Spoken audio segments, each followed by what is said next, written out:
हरे कृष्ण. स्वागत आहे सर्वांचं. श्री श्री राधा गोविंद इस्कॉन मँगलोर तर्फे घेतला जाणारा हा 18 दिवसात भगवद्गीता समजून घ्या या उपक्रमामध्ये आज चौथ्या दिवशी आपण अध्याय चौथा ज्ञान कर्म संन्यास योगचं अध्ययन करणार आहोत. तर प्रथम मंगलाचरणने आपण सुरुवात करूया.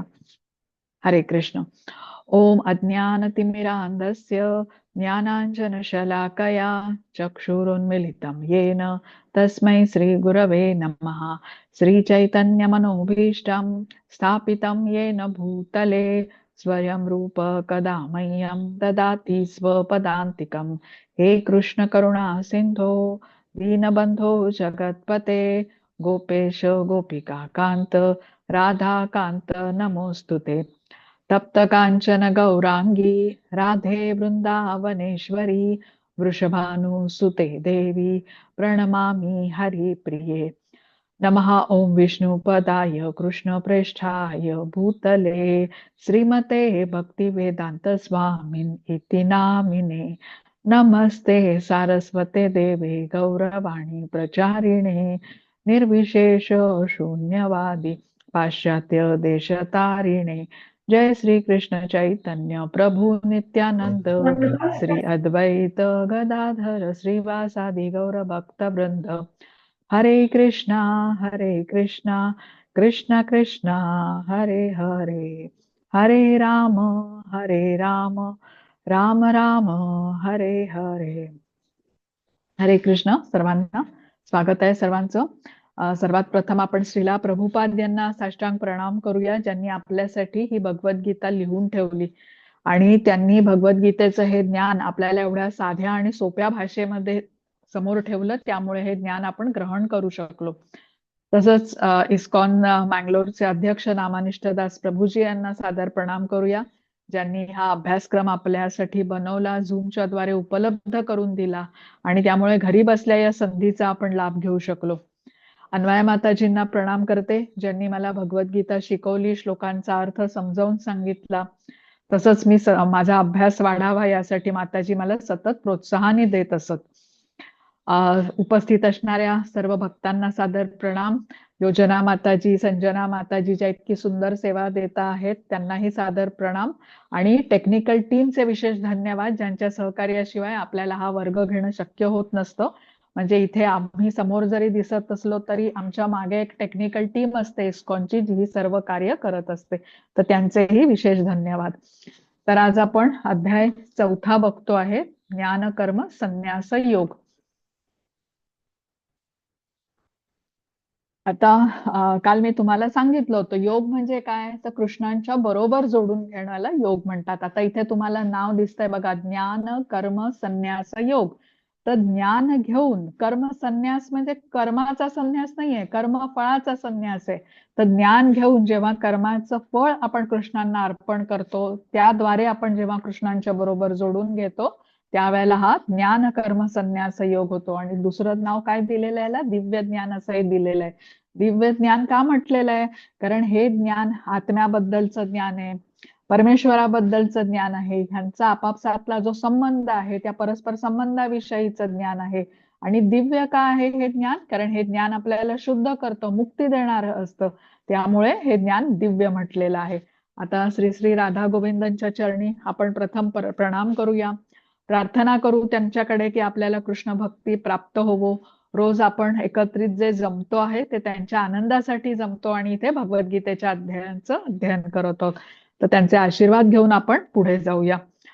इस्कॉनचे संस्थापक आचार्य कृष्ण कृपामूर्ती श्रीला प्रभुपाद यांनाही वंदन करूया. जसं मी तुम्हाला सांगितलं तसं की आपण हे भगवद्गीतेचं जे अध्ययन करत आहोत ते श्रीला प्रभुपादांच्या प्रयत्नामुळे शक्य झालेलं आहे.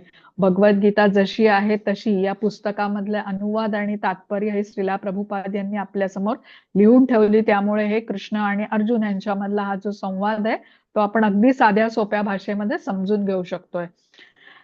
आता इथे तुम्हाला कालच्या अध्यायाचं म्हणजे अध्याय जो तिसरा होता त्याचं तुम्हाला उजळणी म्हणजे सारांश दिसतोय, तो एकदा आपण बघू आणि मग आजच्या अध्यायाकडे वळू. तर कालच्या अध्यायाचं नाव काय होतं, कोण सांगू शकेल? कोणाला आठवतंय कालच्या अध्यायाचं नाव काय होतं? कर्मयोग. कर्मयोग होतं, बरोबर. कर्मयोग म्हणजे काय आपण समजून घेतलं होतं? कर्मयोग या शब्दाची फोड केली तर काय, कर्म आणि योग असे दोन शब्द आहेत, त्याचा अर्थ काय आपण समजून घेतला होता, आपले कार्य आठवतोय का? जोडणे. कर्माच्या द्वारे कृष्णांच्या बरोबर जोडून घेणे म्हणजे कर्मयोग. तर आता बघा ह्याच्यावरती स्लाइड मध्ये तुम्हाला दिसतंय, अर्जुनाचे प्रश्न होते कालच्या अध्यायामध्ये की मी त्याग करू की कर्म करू, म्हणजे कर्म संन्यास घेऊ की कर्मयोग करू. त्यावर आपण काय उत्तर शिकलो, आठवतंय का? कर्मयोग श्रेष्ठ आहे का कर्म संन्यास श्रेष्ठ आहे? काय कर्मयोग. उत्तर? कर्मयोग श्रेष्ठ आहे, बरोबर.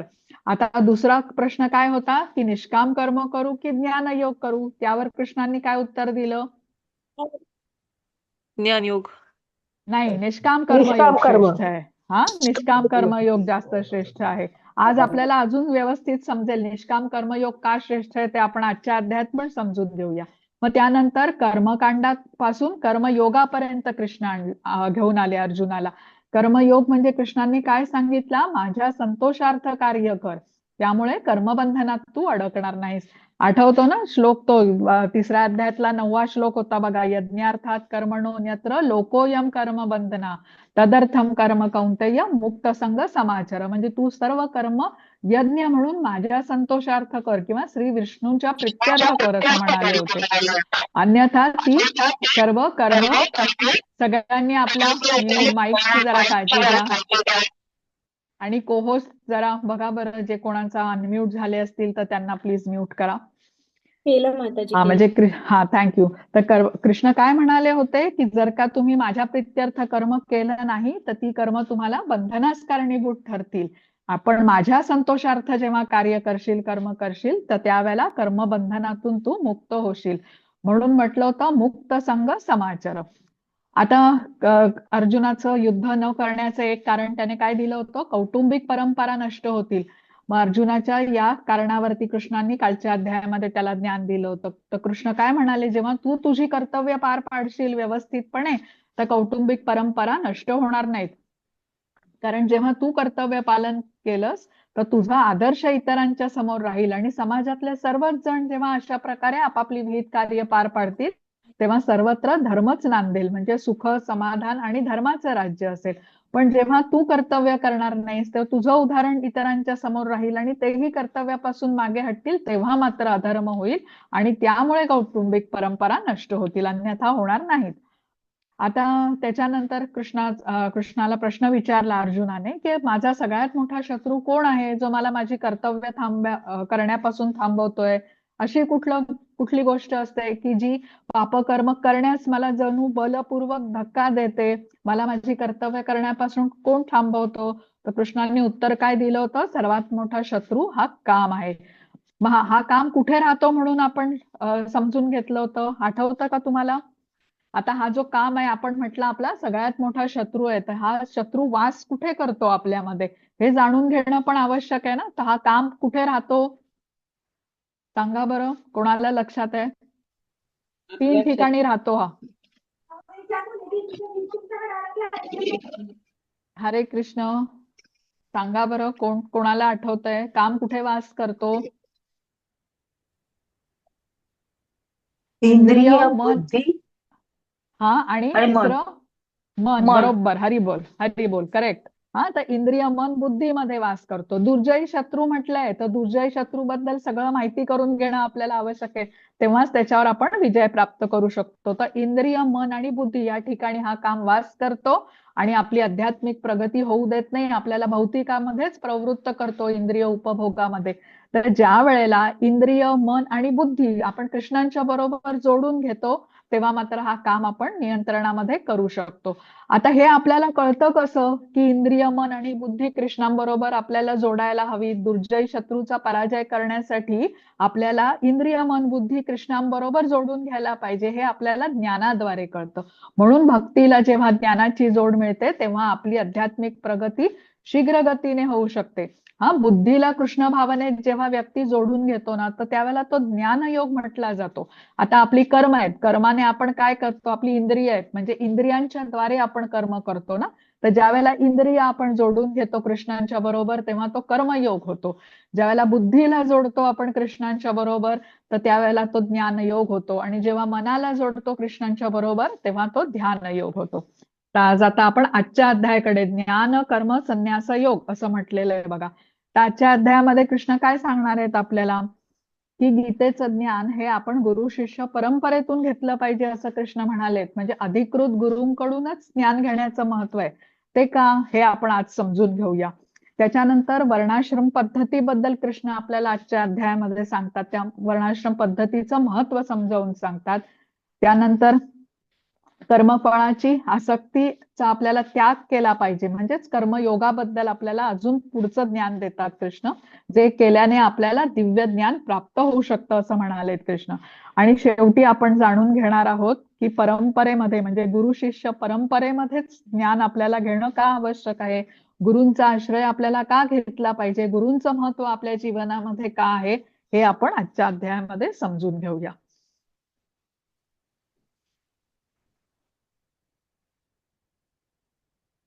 हा, आता बघा स्क्रीनवरती तुम्हाला भगवद्गीता दिसते. आपण ज्या पुस्तकाचं अध्ययन करतो तर त्या पुस्तकाचं नाव तिथे दिलेलं आहे बघा, भगवद्गीता जशी आहे तशी. हे लक्षात घ्या तुम्ही. आता भगवद्गीता ह्याला आपण काय म्हणतो, इन्स्ट्रक्शन मॅन्युअल म्हणतो बघा. म्हणजे मनुष्य जन्माचं. आता तुम्ही मार्केटमध्ये गेलात, एखादा तुम्हाला उपकरण घ्यायचं असेल, जसं आपण मायक्रोवेव्ह घेतला एखादा, तर जेव्हा मायक्रोवेव्ह घरी आणतो त्याबरोबर त्याची एक पुस्तिका येते, इन्स्ट्रक्शन मॅन्युअल येतं.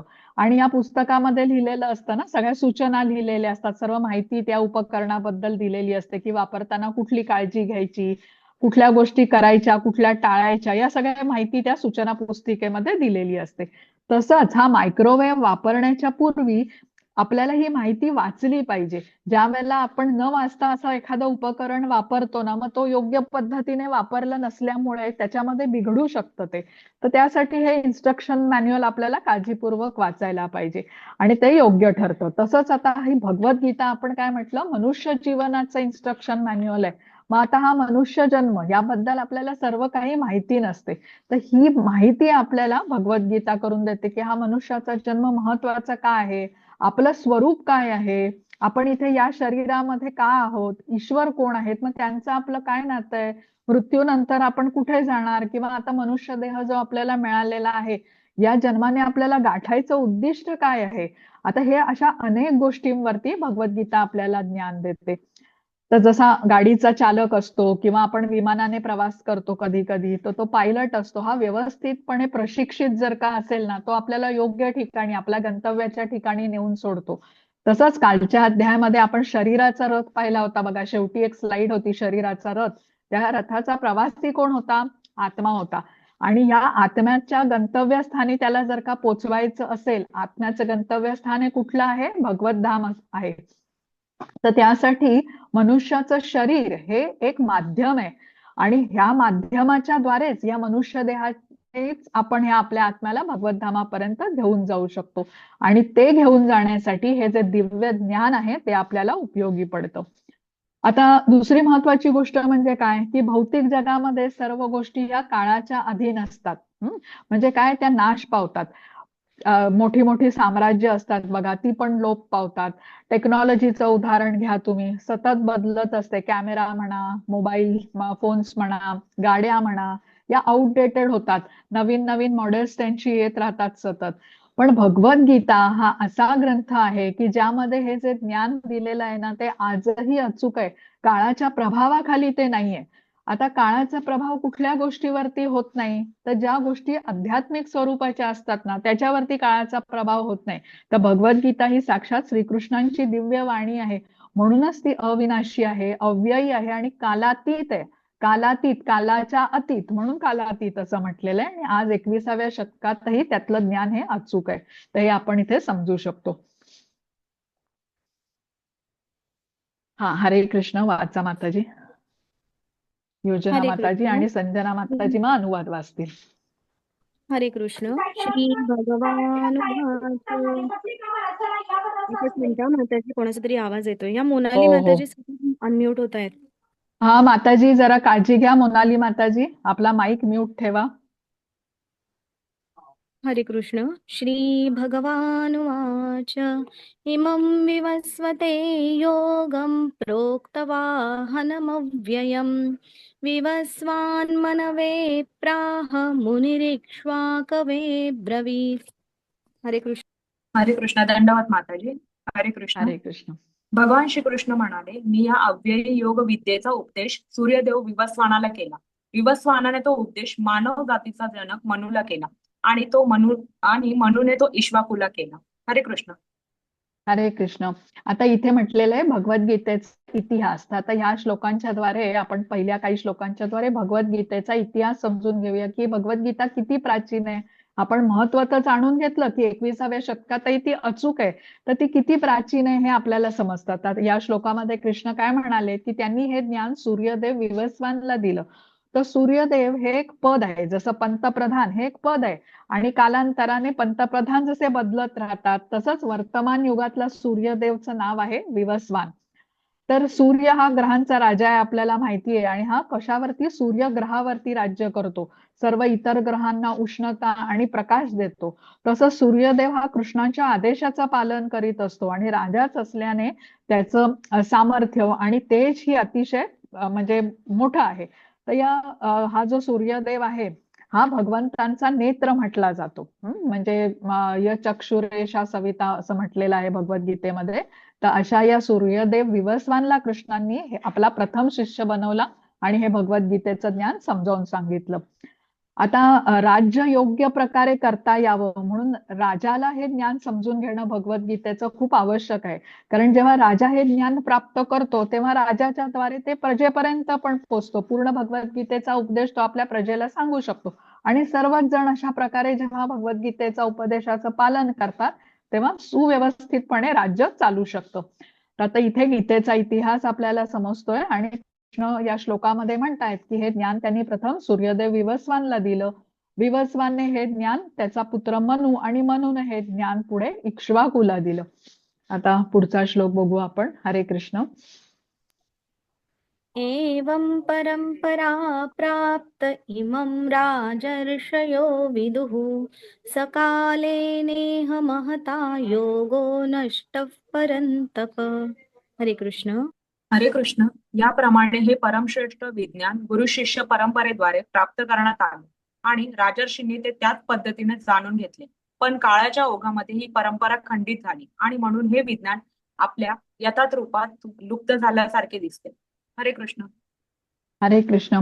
आता आपण समजून घेतलं की गीतेचं हे जे ज्ञान आहे ते मुख्यतः राजासाठी होतं, शासन जो करतो त्याच्यासाठी होतं. कारण ते जाणून राज्य केल्यानंतर आपलं या ज्या ज्ञानाचा तो प्रसारही व्यवस्थितपणे राजा करू शकतो आणि सर्वांकडूनच अशा प्रकारे गीतेच्या उपदेशांचं पालन होऊ शकतं. पण आता जे आसुरी प्रवृत्तीचे असतात, आसुरी प्रवृत्तीचे म्हणजे जे कृष्णांना श्रेष्ठ मानत नाहीत, कृष्णांच्या वाणीवर त्यांचा विश्वास नसतो, भगवद्गीतेवरील उपदेशांवरती ते विश्वास ठेवत नाही, स्वतःचं त्यांचं असं एक वेगळं मत असतं, त्यांचं वेगळं भाष्य असतं आणि त्यामुळे गीतेचा हा जो मूळ उद्देश आहे ना तो नष्ट होतो. आणि तसं झाल्यामुळे कृष्ण म्हणतात इथे श्लोकामध्ये बघा, सकालनेह महता योगो नष्ट परमतपा म्हटलेलं आहे. म्हणजे काळाच्या ओघात ही परंपरा खंडित झाल्यासारखी आणि हे विज्ञान लुप्त झाल्यासारखं दिसलं आणि म्हणून गुरु शिष्य परंपरेच्या पुनर्स्थापनेसाठी आवश्यकता निर्माण झाली. त्यासाठी कृष्णांच्या योजनेप्रमाणे मग अर्जुनाला शिष्य बनवून कृष्णांनी हे भगवद्गीतेचं ज्ञान दिलं. तर जरी अर्जुनाला हे ज्ञान दिलं गेलं असलं म्हणजे तो प्रथम श्रोता जरी असला तरी हे ज्ञान मात्र आपल्या सर्वांच्या हितासाठी हे आपल्याला समजलं पाहिजे. आता इथे म्हटलंय की ज्ञान हे उत्तराधिकाराने मिळते.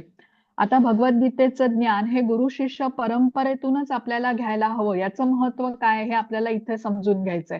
म्हणजे योग्य गुरूंकडूनच आपल्याला भगवद्गीता समजून घेतली पाहिजे. जसं आता इथे चित्र दाखवले ना की आंब्याच्या झाडावरून बघा फळ उतरवताना कसं काळजीपूर्वक ते आंबे उतरवले जातात. एक माणूस अगदी वरतीपर्यंत चढतो झाडावरती, तिथले आंबे तो हाताने तोडतो, मग खाली फांदीवर उभ्या असलेल्या माणसाच्या हातात देतो, तो अजून खाली उभ्या असलेल्या माणसाच्या हातात देतो आणि मग तशा प्रकारे ते आंबे झाडाच्या खाली उभ्या असलेल्या माणसाच्या टोपलीपर्यंत येऊन पोचतात. म्हणजे झाडावर जसं फळ होतं तसंच ते फळ आता टोपलीपर्यंत येतं आणि पुढे आपल्यापर्यंत पोहोचवलं जातं. भगवद्गीतेचं ज्ञानही असंच आहे, जे उत्तराधिकाराने गुरु शिष्य परंपरेच्या द्वारे आपल्यापर्यंत पोचतं. परंपरेद्वारेच आपल्याला शुद्ध ज्ञान प्राप्त होऊ शकतं. आपण जी भगवद्गीता शिकतो, मगाशी मी तुम्हाला हे चित्र दाखवलं होतं बघा, 1 मिनिट परत दाखवते. इथे तुम्हाला भगवद्गीता जशी आहे तशी असं लिहिलेलं आहे. तर आता हे नावच आहे भगवद्गीतेचं, जशी आहे तशी. म्हणजे गुरूंनी जे ज्ञान दिलं ते तसंच्या तसं त्यामध्ये आहे. इथे कोणीच मला वाटलं किंवा मला असा अर्थ समजला म्हणून त्याच्यात भर घातली किंवा मला हा भाग योग्य वाटला नाही म्हणून त्याच्यातून काढून टाकला, असं नाही. गुरूंनी जे शिकवलं ते ज्ञान तसंच्या तसं पुढे दिलं गेलं परंपरेमध्ये. आणि अशा प्रकारे परंपरेतून जे प्राप्त झालेलं ज्ञान असतं ते यथार्थ ज्ञान असतं. हे आपण आपल्या जीवनात जेव्हा वापरतो, आचरणामध्ये वापरतो, तेव्हा त्याला विज्ञान असं म्हणतात. म्हणजे जे ज्ञान आपण आचरणात वापरू शकतोय त्या गोष्टीला विज्ञान म्हटलेलं आहे. आता कृष्णांनी हे गीतेचं ज्ञान सांगण्यासाठी अर्जुनाची निवड का केली? कारण अर्जुन हा त्यांचा भक्त होता. म्हणजे आपण इथे समजून काय घ्यायचंय की कृष्णांचा भक्त होऊनच आपण हे ज्ञान भगवद्गीतेचं ग्रहण करू शकतो. आपली कृष्णांवरती श्रद्धा हवी, तेव्हाच त्यांची वाणी आपण जाणू शकतो. कृष्ण म्हणतात पुढे की श्रद्धावान लभते ज्ञानम. श्रद्धा नसेल तर आपण अनेक पुस्तकं जशी वाचतो भौतिक जगामध्ये, कथा कादंबऱ्या, त्यातलंच तसंच एखादं पुस्तक वाचलं असं एवढंच आपल्याला समाधान मिळेल. हे ज्ञान जर का विज्ञान म्हणून आपल्याला आचरणात आणायचं असेल तर श्रद्धापूर्वक आपण भगवद्गीतेचं श्रवण पठण करायला हवं. आता आपणही बघा, शिकलो, ग्रॅज्युएशन केलं, पोस्ट ग्रॅज्युएशन केलो, आपण सरकारमान्य कॉलेजमध्ये किंवा युनिव्हर्सिटीमध्ये प्रवेश घेतला, कारण तिथे योग्य प्रकारचं ज्ञान दिलं जाते याची आपल्याला खात्री आहे. तसंच भगवद्गीतेचं हे दिव्य ज्ञान आहे. या ज्ञानाचा प्रभाव केवळ भारतातल्याच लोकांवरती नाही तर पाश्चात्य देशातल्या लोकांवरही होताना बघतो. जे भगवंतांपासून दूर आहे, पाश्चात्य संस्कृती ही भगवंतांपासून दूर गेलेले आहेत, पण त्यांनाही आपण भगवंतांशी परत जोडून घेताना बघतोय. तर पद्मपुराणात असा उल्लेख आहे की संप्रदाय विहीनाये मंत्रस्ते निष्फल मतः. म्हणजे संप्रदायाच्या बाहेर जर का कोणी मंत्र जप करत असेल तर तो म्हणजे निष्फळ ठरतो, त्याची आध्यात्मिक प्रगती होऊ शकत नाही. तर त्यामुळे आध्यात्मिक प्रगती होण्यासाठी हे ज्ञान आपल्याला परंपरेतून घेतलं पाहिजे. टीव्ही वरती, युट्यूब वरती अनेक वक्ते असतात की जे भगवद्गीता, श्रीमद भागवतम याबद्दल बोलत असतात. तर आपल्याला प्रथम खात्री करून घ्यायला पाहिजे की ते गुरु शिष्य परंपरेतून आलेले आहेत, म्हणजे अधिकृत व्यक्तीकडून आपल्याला हे ज्ञान शिकून घ्यायला हवं. आता याचं कारण काय? कारण आपली श्रद्धा बघा, आपण नवसाधक म्हटले जातो ना, तर त्यामुळे आपली श्रद्धा कोमल असते, ती दृढ झालेली नसते. जेव्हा आपण अधिकृत व्यक्तींकडून, जे गुरु शिष्य परंपरेतून आलेले आहेत अशा व्यक्तींकडून जेव्हा ज्ञान घेतो तेव्हा आपली श्रद्धा दृढ व्हायला मदत होते. अन्यथा आधीच कोमल असलेली जी श्रद्धा आहे ती अजून कमी होऊ लागते आणि आपण या मार्गातून दूर जाऊ शकतो. हे महत्व आहे. आता आपण परंपरेचं महत्व समजून घेतलं. तर 4 परंपरा आहेत किंवा 4 संप्रदाय म्हणूया आपण, जिथून आपल्याला हे ज्ञान घेणं आवश्यक आहे. म्हणजे ज्यांना अधिकृत परंपरा असं म्हटलं जातं. तर कुठल्या 4 परंपरा आहेत ज्या अधिकृत म्हटल्या जातात? तर ब्रह्म, गौडीय, वैष्णव परंपरा किंवा संप्रदाय म्हणूया, मग श्री संप्रदाय, रुद्र संप्रदाय आणि कुमार संप्रदाय. तर आपण एक एक समजून घेऊया. तर पहिला मी तुम्हाला सांगितला ब्रह्म, गौडीय, वैष्णव संप्रदाय. तर यामध्ये कृष्णांनी प्रथम हे ज्ञान ब्रह्मदेवांना दिलं, ब्रह्मदेवांनी ते नारद मुनींना दिलं, नारद मुनींनी ते व्यासदेवांना दिलं आणि पुढे त्यांच्या शिष्यांना. असं करीत करीत हे ज्ञान भक्तिसिद्धांत सरस्वती यांच्यापर्यंत पोहोचलं. भक्तिसिद्धांत सरस्वती हे कोण होते? श्रीला प्रभुपाद यांचे गुरु होते आणि भक्तिसिद्धांत सरस्वती यांनी हे ज्ञान श्रीला प्रभुपादांना दिलं. तर श्रीला प्रभुपाद हे या गुरु शिष्य परंपरेतले 32वे आचार्य आहेत आणि आता श्रीला प्रभुपादांकडून हे ज्ञान आपल्याला पण मिळतं आहे. तर ही कुठली झाली? ब्रह्म, गौडीय, वैष्णव संप्रदाय म्हटला जातो आणि माधवाचार्य हे या परंपरेतले प्रमुख आचार्य म्हटले आहेत, म्हणून यांना ब्रह्म, मध्व, गौडीय संप्रदाय असंही म्हटलं जातं. आता पुढची परंपरा आहे स्त्री परंपरा. यामध्ये कृष्णांनी हे ज्ञान श्री लक्ष्मी यांना दिलं, मग तो श्री संप्रदाय म्हणून ओळखला जातो आणि रामानुजाचार्य हे या श्री संप्रदायामधले प्रमुख आचार्य मानले गेलेत. मग तिसरा संप्रदाय रुद्र संप्रदाय, जिथे कृष्णांनी हे ज्ञान शंकरांना दिलं आणि विष्णू स्वामी हे रुद्र संप्रदायात प्रमुख आचार्य आहेत. मग चौथी परंपरा किंवा संप्रदाय आपल्याला सांगितला आहे कुमार संप्रदाय. तर जे 4 कुमार होते ज्यांना चतुष्कुमार असंही म्हटलं जातं, तर त्यांच्यापासून हा कुमार संप्रदाय आणि निंबकाचार्य जे आहेत हे कुमार परंपरेतील प्रमुख आचार्य आहेत.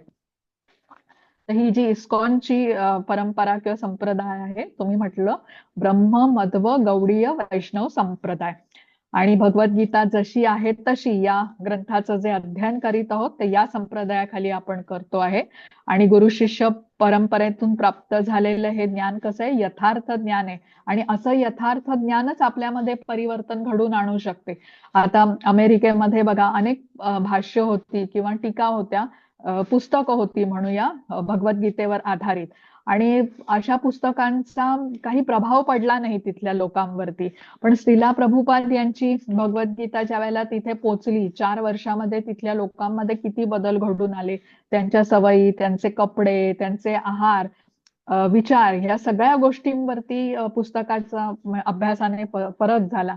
आणि हा एवढा बदल झाला की ते हरे कृष्ण महामंत्राचं संकीर्तन करू लागले, कृष्णांच्या आनंदासाठी कीर्तन, नृत्य इत्यादी करू लागले. तर श्रीला प्रभुपाद म्हणत असत की हे ज्ञान त्यांना मी जरी देत असलो तरी हे ज्ञान गुरु शिष्य परंपरेतून आलं असल्यामुळेच त्यांच्यात हे बदल होऊ शकले.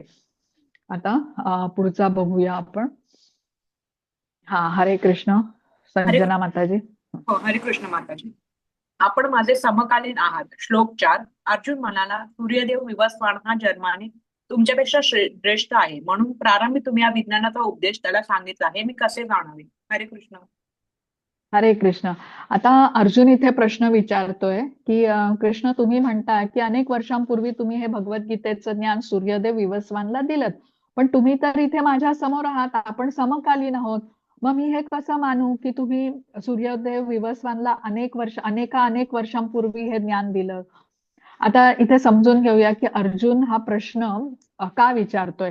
त्याच्या मनात काही कृष्णांच्या बद्दल शंका आहे का? तर नाही. कृष्णांचं स्वरूप तो जाणतो. देवकी पुत्र म्हणून जरी कृष्ण प्रगट झाले असतील तरी ते साक्षात परमपुरुषोत्तम भगवान श्रीकृष्ण आहेत हे तो जाणतो. पण आता एखाद्या सामान्य माणसाला हे समजणं कठीण आहे, म्हणून हे सत्य स्पष्ट करण्यासाठी अर्जुन हा प्रश्न विचारतो, ज्याद्वारे आता कृष्ण त्यांच्या श्रीमुखातूनच हे ज्ञान देतील आणि अर्जुनाच्या प्रश्नाचं उत्तर सगळ्यांना मिळेल. आता जे कृष्णांवरती श्रद्धा ठेवीत नाहीत, त्यांना भगवान किंवा सर्वश्रेष्ठ मानत नाहीत, अशा आसुरी प्रवृत्तीच्या लोकांसाठी हा प्रश्न अर्जुनाने विचारलाय. तर जेव्हा कृष्ण उत्तर देतील तेव्हा नास्तिकांनाही समजेल की कृष्ण सर्वश्रेष्ठ आहेत, सर्व कारणांचं परम कारण आहेत. आणि आता या प्रश्नाचं जे उत्तर आहे ते मी सांगणारच आहे तुम्हाला, पण त्याच्या आधी गीता किती प्राचीन आहे हे आपण काही चार्ट वरून समजून घेऊया. तर इथे बघा, इथे स्क्रीनवरती ना तुम्हाला एक चार्ट दाखवलाय, तर ह्याचा आपण जरा बघूया काय आहे. तर इथे सगळ्यात खाली बघा 4 युगांची तुम्हाला नावं दिसतील. सत्ययुग आहे, त्रेतायुग आहे, त्याच्यानंतर द्वापर आहे आणि कलियुग आहे. आणि या प्रत्येक युगाच्या खाली त्याचा कालावधी पण दिलेला आहे. तर तुम्ही बघितलं तर कलियुगाचा कालावधी दाखवलेला आहे 4,32,000 वर्ष. मग द्वापर युगचा कालावधी कलियुगाच्या दुप्पट म्हणजे 8,64,000 वर्षांचा आहे.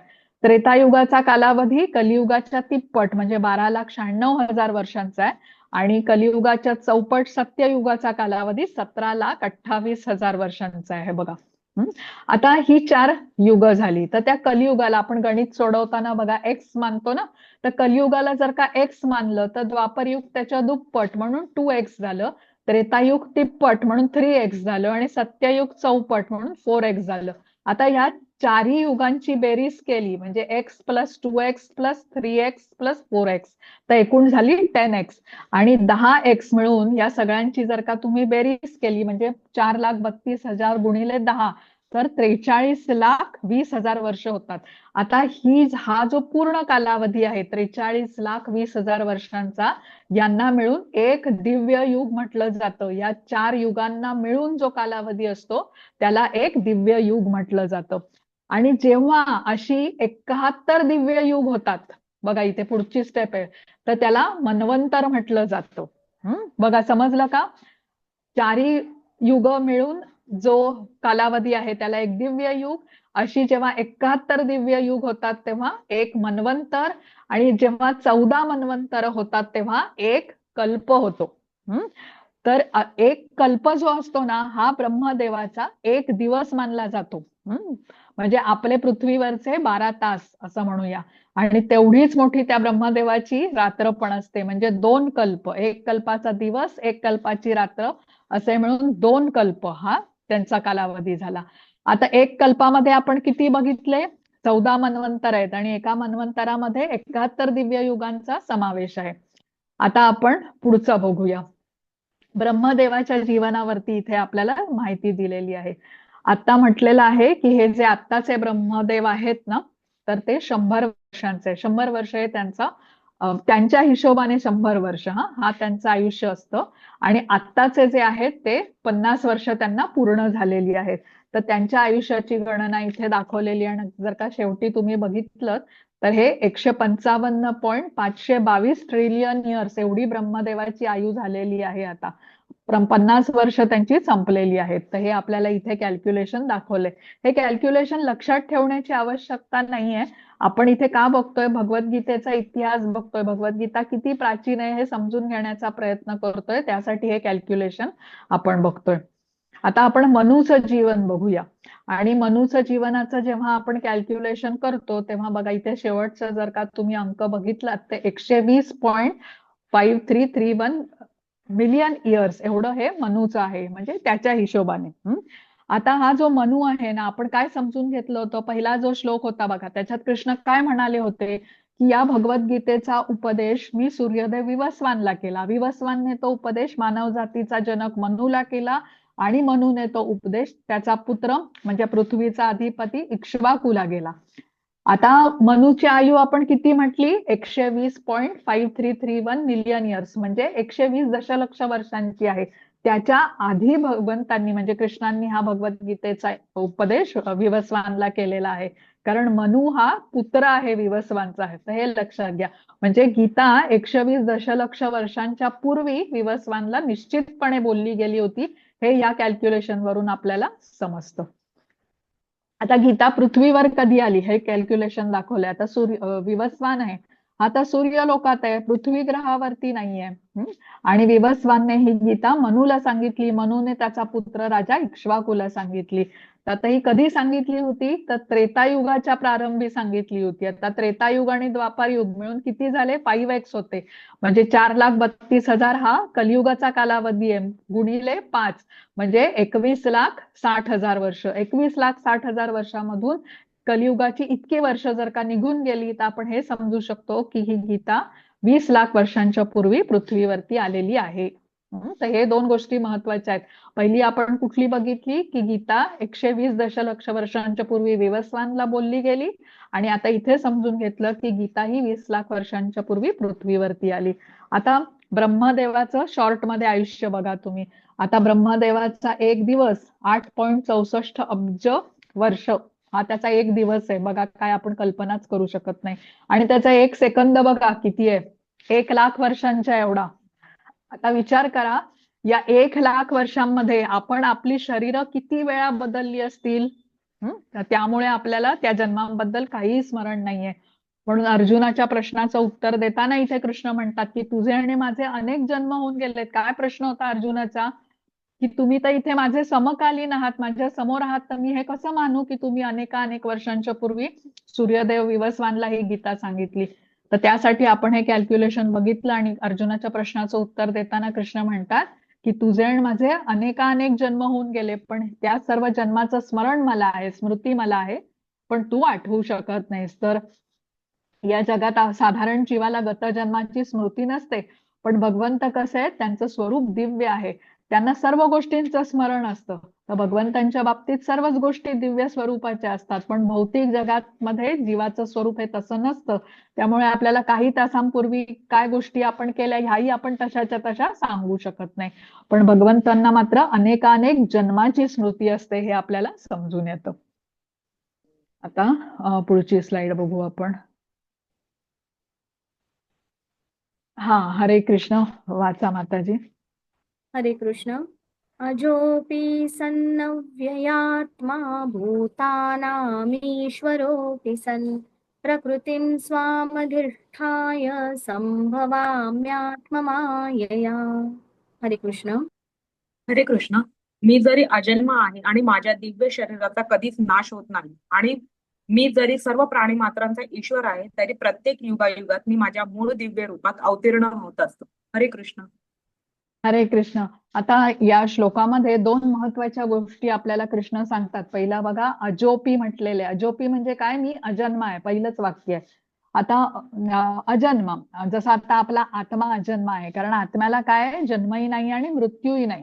दुसरी गोष्ट कृष्ण काय सांगतात? भूतानाम ईश्वरोपी सन, म्हणजे सर्व प्राणी मात्रांचा, प्राणी मात्र म्हणजे भूतानाम हा शब्द आहे, यांचा मी ईश्वर आहे, स्वामी आहे. आणि त्याच्यानंतर म्हटलेलं आहे संभवाम्या आत्ममायया, म्हणजे माझ्या स्वेच्छेने मी या ब्रह्मांडामध्ये अवतार घेतो किंवा प्रगट होतो. आपल्या बाबतीत मात्र असं नसतं ना. आपण कर्मबंधनाच्या मुळे दुसरं शरीर प्राप्त करतो. आपण म्हटलं ना, पुण्य आणि पाप ही कशी कर्माची प्रतिक्रिया आहे आणि जशी आपली इच्छा, जशी आपली कर्म राहिली आहेत त्याप्रमाणे आपण आपल्याला शरीर प्राप्त होतं.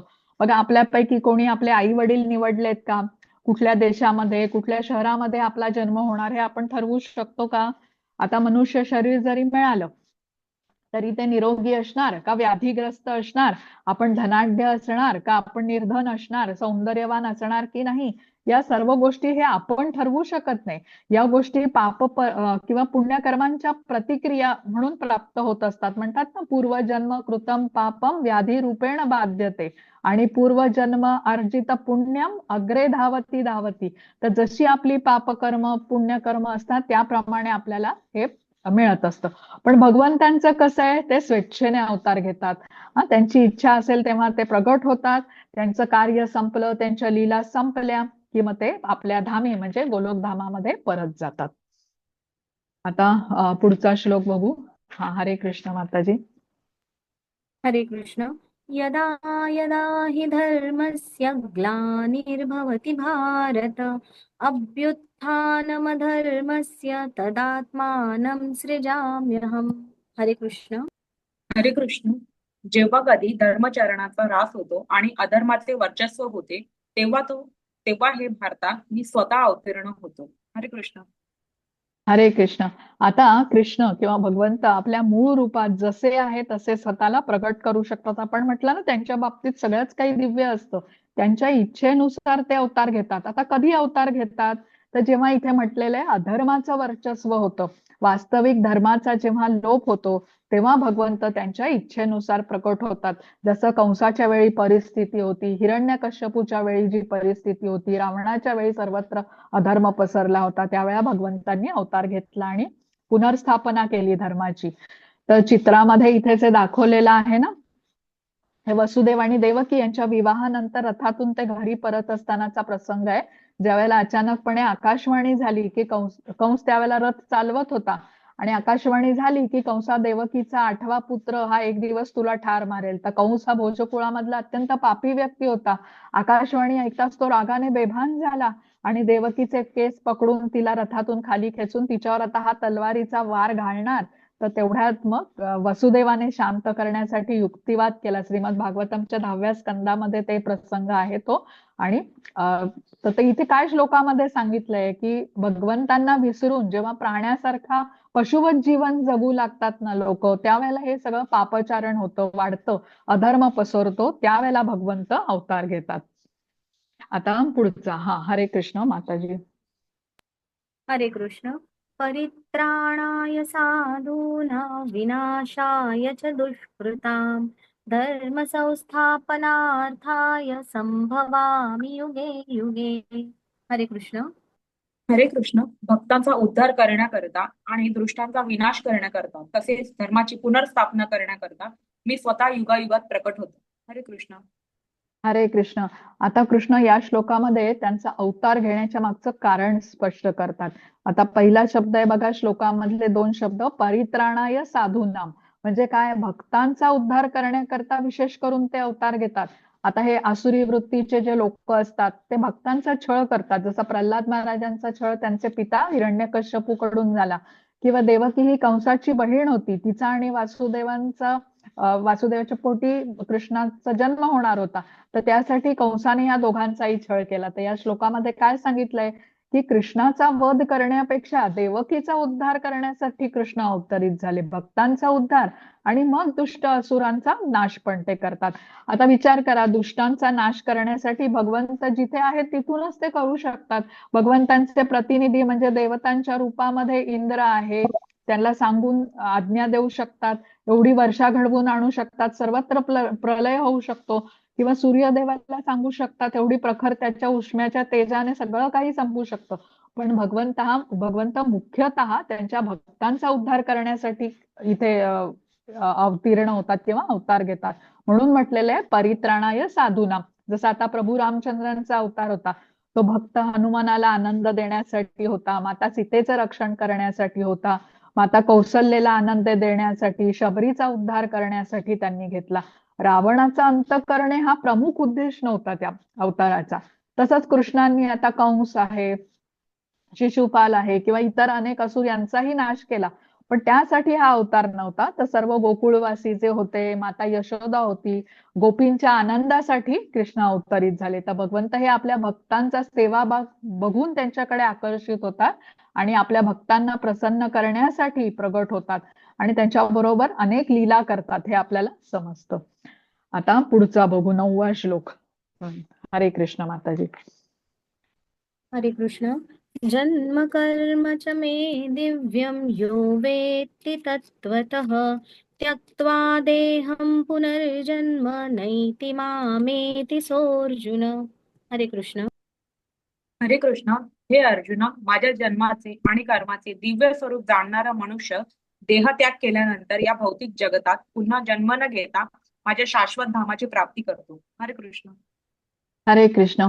आता कृष्ण या श्लोकामध्ये म्हणताय जन्म कर्म च मे दिव्यम, म्हणजे माझा जन्म आणि कर्म ही दोन्ही दिव्य स्वरूपाची आहेत. तर जेव्हा आता देवकी वसुदेवाच्या समोर कृष्ण कारागृहात प्रगट झाले, ते त्यांच्या चतुर्भुज रूपात प्रकट झाले. बघा इथे चित्रामध्ये दाखवले ना, चतुर्भुज रूपामध्ये बघा प्रगट झाले. इथे देवकी आहे, इथे वसुदेव बसलेले आहेत.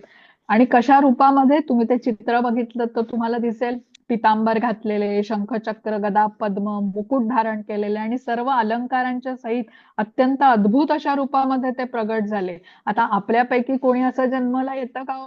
नाही येत. बाळ जन्माला येतच रडतं ना, बोलू शकत नाही. तर इथे बघा कृष्ण कसे हसतमुख होऊन बोलत होते. तर भागवतम मध्ये 10व्या स्कंदामध्ये ह्याचं वर्णन आहे खूप सुंदर, की कुरळे केस, त्यांचे आभूषण घातलेल्या रूपात जेव्हा देवकी वसुदेवाच्या समोर प्रकट झाले तेव्हा ते बोलत होते. तर कृष्णांचा जन्मच नाही तर कर्म पण दिव्य स्वरूपाचं असतं असं म्हटलेलं आहे. आता यमुना त्यावेळेला उफानावरती होती, पाण्याने रस्ता करून दिला ज्या वेळेला नंद महाराजांकडे पोहोचवण्याची वेळ होती वसुदेवाला तेव्हा. आणि अनेक असामान्य लीला कृष्णांच्या आपल्याला माहितीये. यशोदा मातेला मुखामध्ये त्यांनी ब्रह्मांडाचं दर्शन करवलं होतं, अर्जुनाला विराट अशा विश्वरूपाचं दर्शन घडवलं. तर भगवंतांच्या अशा विलक्षण आणि अद्भुत कार्याचं कोणी अनुकरण करू शकत नाही. आपण केवळ त्यांच्या पुढे हात जोडून नतमस्तक होऊ शकतो.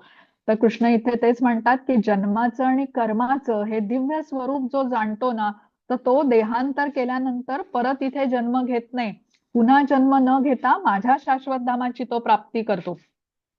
आता म्हणजे केवळ कृष्णांना जाणून घेण्याच्या प्रयत्नांनी सुद्धा आपण जन्म मृत्यूच्या चक्रातून सुटू शकतो, हे आपल्याला इथे समजतं. आता भौतिक जगामध्ये केलेल्या कुठल्या कार्याचा एवढा दिव्य लाभ मिळतो का? नाही मिळत.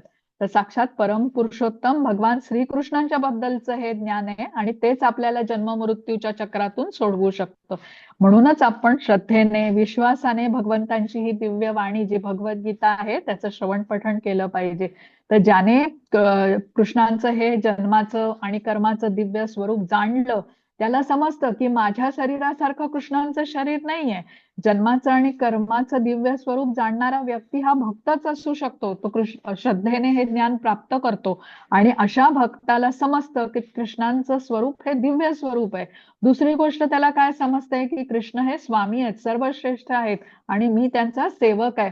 कृष्ण स्वामी आणि मी सेवक असं जेव्हा त्याला समजतं, एवढा त्याचा विश्वास असतो, एवढी त्याची श्रद्धा असते, मग तो स्वतःला कृष्णांच्या भक्तिपूर्ण सेवेमध्ये जोडून घेतो आणि त्या प्रकारेच माझा उद्धार होईल हा पूर्ण त्याचा विश्वास असतो. म्हणजे 3 गोष्टी आता या भक्ताला समजतात आणि त्याचा पूर्ण विश्वास या ज्ञानावरती असतो आणि असा भक्त मग त्यक्ता देहम पुनर्जन्म नैती मामेती सो अर्जुन म्हटलेलं आहे ना, म्हणजे त्याचा पुनर्जन्म परत होत नाही, हे आपल्याला कृष्ण सांगितलेलं आहे. तर भक्तिमय सेवा करत राहणं हेच साधकाने म्हणजे हे केलं पाहिजे, आणि त्याने जन्म मृत्यूच्या चक्रातून सुटका होईल, भगवंतांची प्राप्ती होऊ शकेल. आता पुढचा बघूया आपण. हा, वाचा माताजी. संजना माताजी. हरे कृष्ण. हरे कृष्ण. कृष्णांचे रूप आध्यात्मिक आहे. आपले रूप भौतिक तात्पुरते आहे. आपण मायेद्वारा नियंत्रित आहोत. कृष्ण हे मायेचे नियंत्रक आहे. कृष्ण आणि आपल्यातला फरक आहे. हरे हा, कृष्ण. हरे कृष्ण. हा, आता इथे ना कृष्ण आणि आपल्यातला फरक सांगितलाय बघा. आपण कृष्णांचं स्वरूप दिव्य म्हटलेलं आहे. मग कृष्ण कसं आहे, सच्चिदानंद स्वरूप म्हटलं जातं. आपलं स्वरूप कसं आहे, भौतिक स्वरूप आहे. आता कृष्णांचं शरीर हे आध्यात्मिक स्वरूपाचं असल्याने हे शाश्वत आहे, नित्य स्वरूप आहे त्यांचं. आपलं शरीर मात्र भौतिक स्वरूपाचं आहे, पंचमहाभूतांचं बनलेलं असतं, तर त्यामुळे अनित्य स्वरूपाचं, नाश पावणारं असतं. कृष्णांचं स्वरूप हे दिव्य असल्याने त्यांच्या इच्छेनुसार ते अवतरित होतात. पण आपण कसं आहे, कर्मबंधनात अडकलेले असतो. कर्माची फळं भोगण्यासाठी विविध शरीरात आपल्याला जन्म घ्यावाच लागतो. काळाचा प्रभाव कृष्णांवरती होत नाही. ज्या कार्यासाठी त्यांनी अवतार घेतला ते कार्य संपलं की ते आपल्या इच्छेने गोलोकधामामध्ये भगवत धामात परत जातात. पण आपण मात्र काळाने नियमित होतो. मग कृष्ण कसे आहेत, त्रिगुणात्मक मायेचे अधिपती म्हटलेले आहेत. ते मायेला नियंत्रण करतात, पण आपण या त्रिगुणात्मक मायेच्या द्वारे नियंत्रित केले जातो. आणि भगवंत आपल्या दिव्य देहाने अवतरित होतात, आणि अगदी जरी सामान्य मनुष्यासारखे दिसत असले तरी त्यांना अनेक आपल्या गतजन्माची स्मृती असते. आणि आपलं कसं स्वरूप आहे, मर्यादित स्वरूप आहे. काही तास आधी आपण काय केलं हे सांगताना आपल्याला स्मृतीवरती ताण द्यावा लागतो. भूतकाळ, भविष्यकाळ, वर्तमान काळ या त्रिकालांचं ज्ञान भगवंतांना असतं, आणि आपल्याला मात्र या तिन्हीबद्दल काहीच ज्ञान नसतं. त्यासाठी भगवंतांचं स्वरूप हे सच्चिदानंद म्हटलं जातं. आता सच्चिदानंद याच्यामध्ये 3 शब्द आलेत बघा. सत म्हणजे काय, शाश्वत. चित म्हणजे काय, ज्ञानाने परिपूर्ण. आणि आनंद म्हणजे आनंदाने परिपूर्ण. तर ब्रह्मसंहितेमध्ये भगवंतांची स्तुती करण्यासाठी ब्रह्मदेवांनी एक श्लोक लिहिलेला आहे. ईश्वर हा परमा कृष्ण सच्चिदानंद विग्रह अनादिरादिर गोविंद सर्व कारण कारणम. तर कृष्ण कसे आहेत, परमेश्वर आहेत. श्रीकृष्ण परमेश्वर आहेत, सच्चिदानंद आहेत, आदी पुरुष आहेत, आणि समस्त कारणांचे परम कारण आहेत. आणि आपलं स्वरूप कसं असतं, सच्चिदानंदाच्या विरुद्ध, म्हणजे असत, अचित आणि निरानंद असं असतं. ह्या कृष्ण आणि आपला यांच्यामधला फरक आहे, हे आपण समजू शकतो. आता पुढचा घेऊया आपण. हा, हरे कृष्ण. वाचा माताजी. हरे कृष्ण. वीतराग भय क्रोधा मन्मया मामुपाश्रिताः बहवो ज्ञान तपसा पूता मद्भावमागताः. हरे कृष्ण. हरे कृष्ण. आसक्ती, भय आणि क्रोध यातून मुक्त झालेले, पूर्णपणे मतपरायण झालेले आणि माझा आश्रय ग्रहण करणारे गतकाळातील अनेक मनुष्य माझ्या विषयीच्या ज्ञानामुळे शुद्ध झाले आहेत, आणि याप्रमाणे त्या सर्वांना माझ्या विषयाचे दिव्य प्रेम प्राप्त झाले आहे. हरे कृष्ण. हरे कृष्ण. आता जे भगवंतांवरती श्रद्धा ठेवत नाहीत, तर ते लोक राग, भय आणि क्रोध यामध्ये अडकलेले असतात. राग, भय, क्रोध हे अशुद्धता आहेत. तर इथे म्हटलंय ना, वीत, राग, भय, क्रोध म्हणजे काय ते आता आपण समजून घेऊया. तर वीत या शब्दाचा अर्थ काय आहे, मुक्त होणे. कशातून मुक्त होणे म्हणून सांगितलंय, भय आणि क्रोध यातून मुक्त होणे. आता राग म्हणजे काय आहे, आसक्ती, भौतिकाचं अत्याधिक आकर्षण म्हणूया, दिवस रात्र भौतिकाचाच विचार. तर मनुष्याला, साधकाला जर का आध्यात्मिक प्रगती करायची असेल तर राग, भय आणि क्रोध या तिन्ही पासून मुक्ती असायला हवी. तेव्हाच मन शुद्ध होऊ शकतं. हे सगळे विकार आहेत, आणि या जर ते विकार किंवा अशुद्धता आपल्यामधून काढायच्या असतील तर आपण मार्ग काय जाणून घेतला, आपल्याला कृष्णांच्या बरोबर जोडून घ्यायला पाहिजे. श्रवणम, कीर्तनम, स्मरणम हे अधिकाधिक केलं पाहिजे. त्यावेळेला आपलं हृदय निर्मळ होत जातं, विकाररहित होतं, आणि अशा विकाररहित निर्मळ हृदयामध्येच भगवंत वास करतात. आणि मग साधक जसं जसं प्रगती करतो त्याला या गोष्टीची अनुभूती तो करू शकतो. तर राग म्हणजे आपण काय समजून घेतलं, भौतिकाची आसक्ती. अत्याधिक आसक्ती. तर हा पाया आहे आणि या पायावरतीच मग आता सगळी बघा बिल्डिंग उभी राहते. भय, क्रोध वगैरे हे सगळ्या अशुद्धता, अपवित्र गोष्टी त्याच्यामुळे घडतात. तर ही आसक्ती जर का आपण सोडली तर आपोआपच मग भय आणि क्रोधही कमी होत जातं. तर जेव्हा आपल्याला बघा एखादी गोष्ट खूप आवडते, आपण त्या गोष्टीवरती अत्याधिक आसक्त असतो, तेव्हा आपल्या मनामध्ये भीती असते. कुठली भीती असते? तर मला ही जी अत्याधिक आवडणारी गोष्ट आहे ना, ती कोणीतरी माझ्यापासून हिरावून नेईल. आता इथे भौतिक जगामध्ये बघा खुर्चीसाठी चाललेल्या राजकारणाच्या बातम्या आपण ऐकतो. स्वर्गामध्ये पण इंद्राच्या गादीसाठी होणारी आक्रमणं, युद्ध हे आपण गोष्टी ऐकलेल्या आहेत. तर ही सगळी त्याचीच उदाहरणं आहेत. आता इंद्र पण कसा सदैव दक्ष असतो, भयभीत असतो. कोणी स्वर्गावर हल्ला तर करत नाही ना. तेच इथे राजकारणामध्ये सुरू असतं. कोणी माझं पद, माझी खुर्ची, सत्ता, संपत्ती, स्त्री कोणी हिरावून घेत नाही ना. हे सतत विचार असतात या लोकांच्या. कारण ते अत्याधिक आसक्त असतात आपल्या पदावरती, आपल्या संपत्तीसाठी, खुर्चीसाठी आणि त्यातून उत्पन्न होतं ते भय. हे पद माझ्यापासून कोणी हिरावून घेऊ नये. आता ही जी गोष्ट आहे ज्याच्यावरती आपण अत्याधिक आसक्त आहोत, तर ती गोष्ट कोणी आपल्यापासून काढून घेतली किंवा आपण ती मिळवण्याचा प्रयत्न करत असू पण आपल्याला ती जर का प्राप्त झाली नाही तर त्यातून निर्माण होतो क्रोध.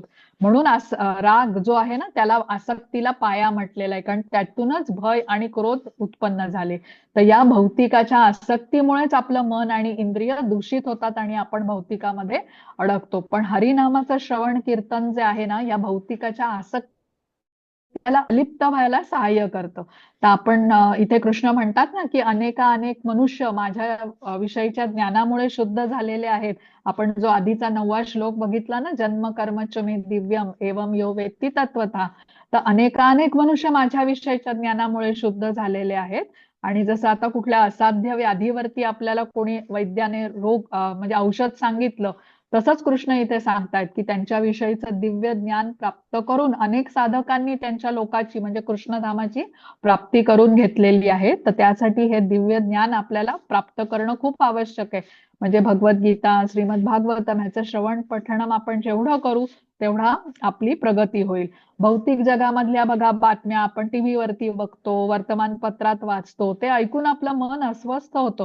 पण इथे भगवद्गीतेला येऊन जेव्हा कृष्णांच्या वाणीचं श्रवण आपण करतो तेव्हा त्याचा आनंद आपल्याला मिळतो आणि वारंवार तो आनंद आपण घ्यावा अशी ही आपली इच्छा असते. तर ते हे लक्षात ठेवलं पाहिजे. हरिनामाचं श्रवण कीर्तन हे आपल्याला विकारांपासून मुक्त करत असतं. आता पुढचं बघूया आपण. हरे कृष्ण माताजी. हरे कृष्ण. ये यथा मां प्रपद्यन्ते तांस्तथैव भजाम्यहम्. मम वर्त्मानुवर्तन्ते मनुष्याः पार्थ सर्वशः. हरे कृष्ण. हे कृष्ण, जे ज्या भावाने मला शरण येतात त्याला अनुरूपाचे फळ मी त्यांना देतो. हे पार्थ, सर्वजण माझ्या मार्गाचे सर्व प्रकारे अनुसरण करतात. हरे कृष्ण. हरे कृष्ण.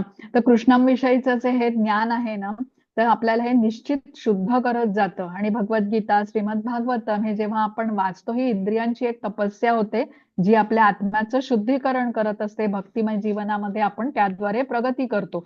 आता या श्लोकात कृष्ण काय म्हणतात की जो भक्त ज्या प्रमाणात माझ्या बरोबर जोडून घेतो त्या प्रमाणात मी त्याच्यावरती कृपा करतो.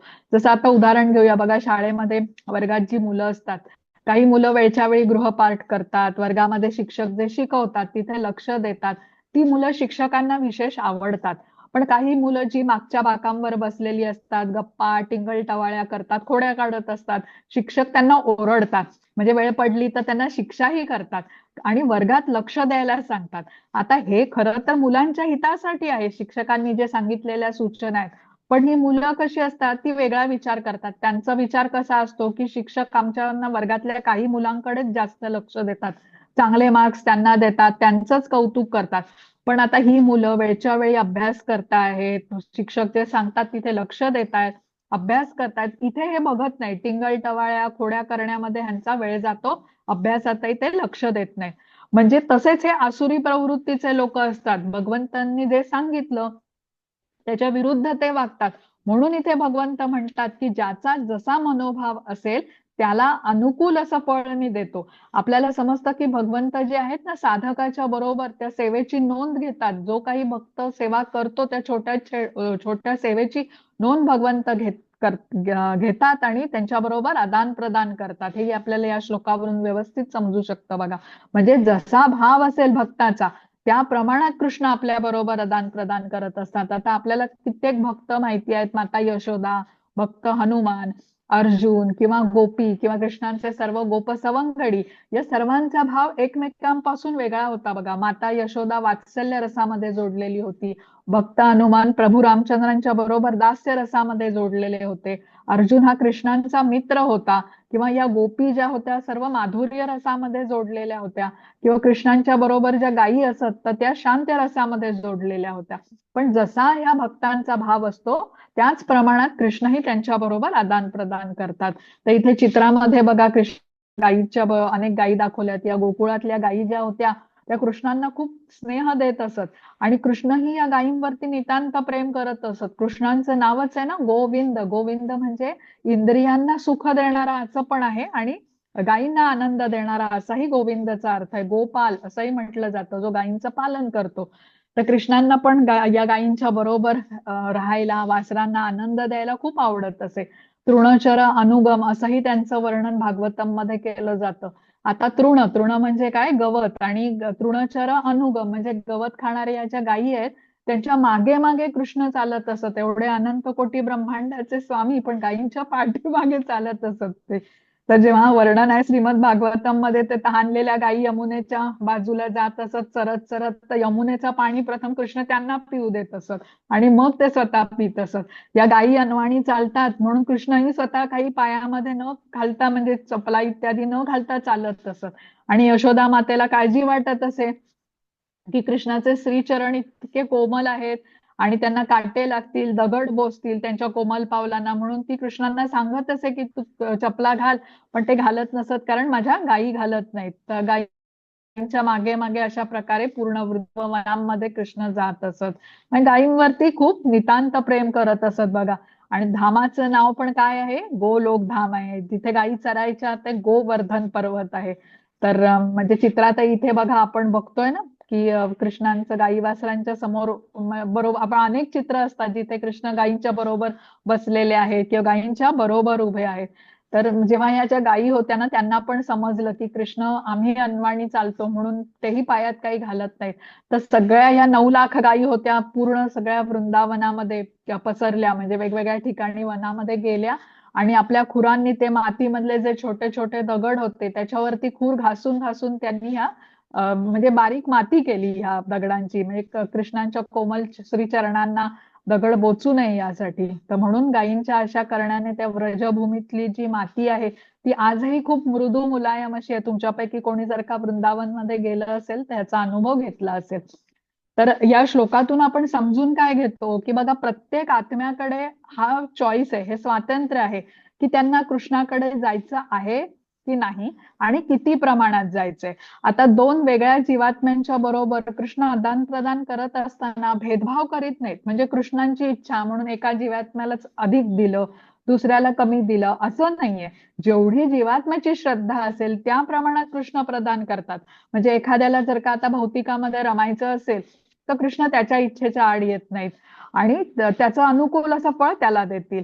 पण ज्या वेळेला एखाद्याला भक्ती करण्याची इच्छा आहे, जो कृष्णांच्या वरती बरोबर शरण आलेला आहे, कृष्णाबरोबर त्याने जोडून घेतलेला आहे, अशा व्यक्तीला मग ते सहायता पण करतात. तर जेवढी ज्याची श्रद्धा, जेवढं ज्याचं समर्पण, तोच परस्पर भाव कृष्ण त्याला देतात.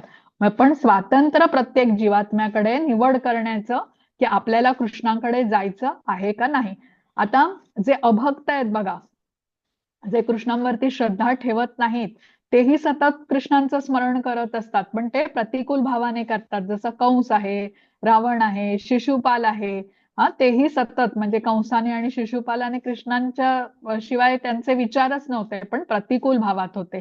तर साधकाने लक्षात काय ठेवलं पाहिजे, आपण जो भाव कृष्णांना देऊ ना त्याच भावामध्ये कृष्ण आपल्याला भेटतात. म्हणजे ये यथामाम प्रपद्यन्ते, आपलं जेवढं कृष्णांच्या प्रती समर्पण आहे तोच परस्पर भाव कृष्ण आपल्याला परत करतात.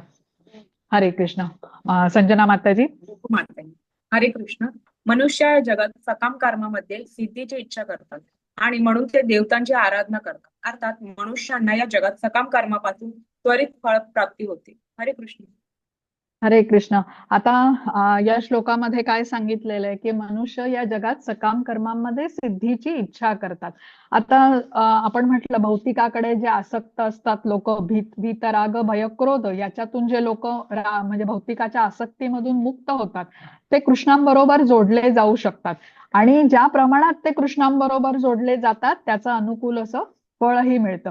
पण आता काही लोक कसे असतात भौतिक जगामध्ये, त्यांना अधिक रस असतो, म्हणजे त्यांना भौतिक इच्छा असतात, त्यांना ही भौतिक इंद्रिय उपभोगाची सुख अनुभवायची असतात, ज्यांना सकाम कर्मी असं म्हटलं जातं. मग हे सकाम कर्मी लोक काय करतात, देवदेवतांची उपासना करतात, त्यांच्या मनातल्या ज्या असंख्य इच्छा असतात ते व्रत वैकल्य, देवदेवतांची पूजा इत्यादी करून देवदेवतांना प्रसन्न करून ह्या आपल्या भौतिक लाभ प्राप्त करून घेतात. आता आपण समजून घेऊया की एखादा शाळकरी मुलगा आहे, त्याच्या आईने त्याला बसमधून घरी यावा त्यासाठी काही पैसे दिलेत. आता मुलगा काय करतो, येत असताना बसचा स्टॉप लागायच्या आधी कुठलं एक दुकान दिसतं त्याला, तिथे त्याला गोळ्या दिसतात आणि त्याला इच्छा होते आपण जाऊन गोळ्या घेऊया. आता दुकानदाराला तो पैसे देतो आणि काही गोळ्या मुठभर घेतो. आता हा दुकानदार बघा, तो मुलगा लहान आहे म्हणून त्याला काही हा उपदेश करणार नाहीये की बाळा तू खाऊ नकोस गोळ्या जास्त, तुझे दात किडतील किंवा दात दुखतील, असं सांगणार नाही. त्याच्या मालाचा खप होतोय, त्याला पैसे मिळत आहेत, तो आपल्या मालाची विक्री करणार.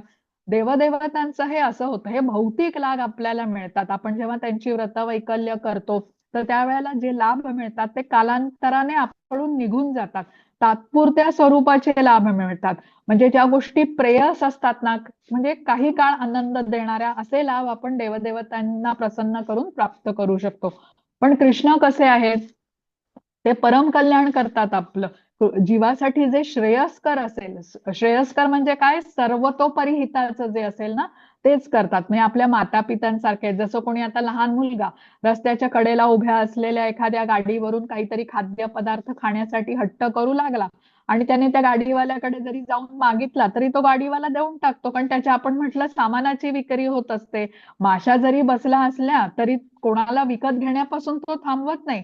पण मुलाचे आई वडील तसं त्याला करायला देतील का? नाही. ते काय म्हणतील, तुला खायला हवंय ना, मग आपण चांगल्या दुकानामध्ये जाऊ, तिथून अन्न पदार्थ घेऊ, तिथे ते कसे झाकून ठेवलेले असतील आणि मग त्यामुळे तुला तब्येत तुझी खराब होणार नाही. म्हणजे आई वडिलांना मुलांची काळजी असते म्हणून ते तसं सांगतात. त्याच प्रकारे कृष्ण इथे आपल्याला सांगतात की हे भौतिक जगामध्ये या देवदेवतांकडून प्राप्त होणारे हे सर्व जे लाभ आहेत ना, हे काही काळ टिकणारे आहेत, अशाश्वत स्वरूपाचे. तात्पुरतं सुख तुम्हाला मिळेल, पण शाश्वत सुखासाठी तुम्हाला माझ्या बरोबर जोडून घ्यावं लागेल.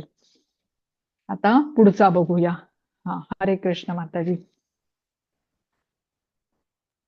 हरे कृष्ण. चातुर्वर्ण्यं मया सृष्टं गुणकर्म विभागशः तस्य कर्तारमपि मां विद्य कर्तारमव्ययम्. हरे कृष्ण. हरे कृष्ण.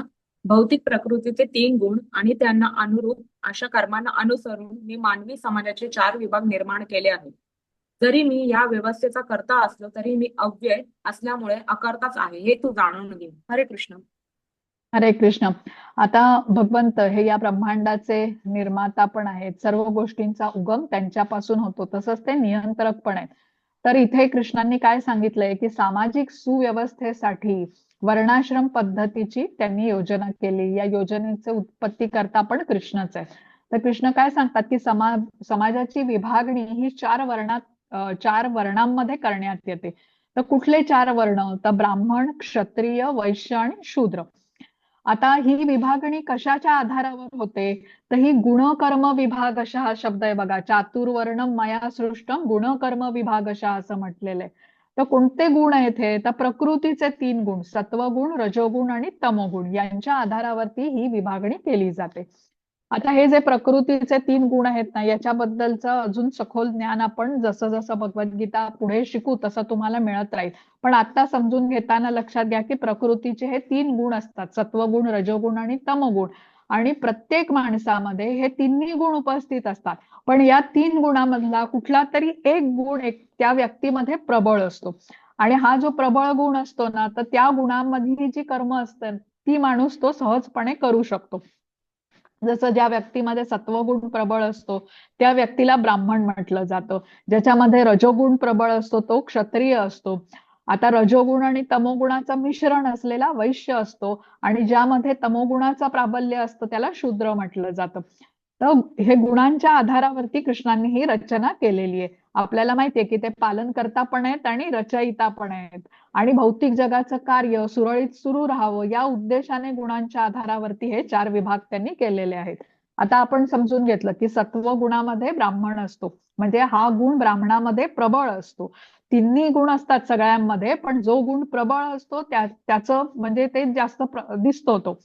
आता सत्वगुणी व्यक्ती कुठलं काम सहजगत्या करू शकते, तर तो ब्राह्मण अध्ययन करू शकतो, ज्ञान घेऊ शकतो, इतरांना देऊ शकतो आणि इतरांना शिकवण्याची कला त्याच्यामध्ये असते, ब्रह्मज्ञान प्राप्त करण्याची क्षमता त्याच्यामध्ये असते आणि इतरांना हे ज्ञान देऊन त्या मार्गावरती चालण्यासाठी तो प्रवृत्त करू शकतो. ही क्षमता जी असते ना, ही सत्वगुणाची विशेषता आहे जी ब्राह्मणामध्ये आढळते. तर क्षत्रिय आपण काय म्हटलं, रजोगुण त्याच्यामध्ये प्रबल असतो. मग रजोगुणात कुठली कार्य तो करू शकतो सहजपणे, तर संरक्षणाचं कार्य आहे, शासन करण्याचं कार्य आहे. आता आपल्याला माहितीये समाजामध्ये धार्मिक मार्गावर चालणाऱ्या व्यक्तींना खूप अडथळे येतात, काही अधार्मिक प्रवृत्तीचे लोक त्यांना त्रास देतात. मग त्यांचं रक्षण करण्यासाठी आपल्याला क्षत्रिय इथे मदत करतात. आता क्षत्रिय जर का समाजामध्ये नसतील तर सर्वत्र अधर्म पसरेल. रजोगुणाचं विशेषतः आहे क्रियाशीलता. तर कुठे अत्याचार होत असेल तर तो थांबवायला क्षत्रिय पहिल्यांदा जातो. युद्ध करावं लागलं देशाच्या संरक्षणासाठी तर तो शस्त्र उचलतो. आणि आजच्या समाजाच्या दृष्टीने जर का आपण बघितलं तर ते आर्मी, नेव्ही आणि एअरफोर्स मध्ये जेवढे आहेत तर ते रजोगुणाचं प्राबल्य त्यांच्यामध्ये आहे असं आपण म्हणू शकतो.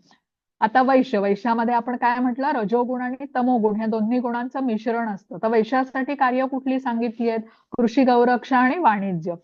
अन्नधान्य उगवतात, गायींचं रक्षण करतात आणि मनुष्याचं हे जे शरीर आहे, ज्या शरीराने आपण ब्रह्मज्ञान प्राप्त करू शकतो, या शरीराला अन्नधान्याचा दूध इत्यादीचा पुरवठा करण्याचं काम वैश्याला दिलेलं आहे. म्हणजे शरीर हे माध्यम म्हटलं ना आपण, ज्याद्वारे आत्म्याला आपण त्याच्या गंतव्यस्थानापर्यंत पोहोचवू शकतो, तर त्या शरीराला पोषण देण्याचं असं महत्वपूर्ण कार्य हे वैश्याकडे दिलेलं आहे. आता शूद्रामध्ये आपण म्हटलं तमोगुणाची प्राबल्यता असते.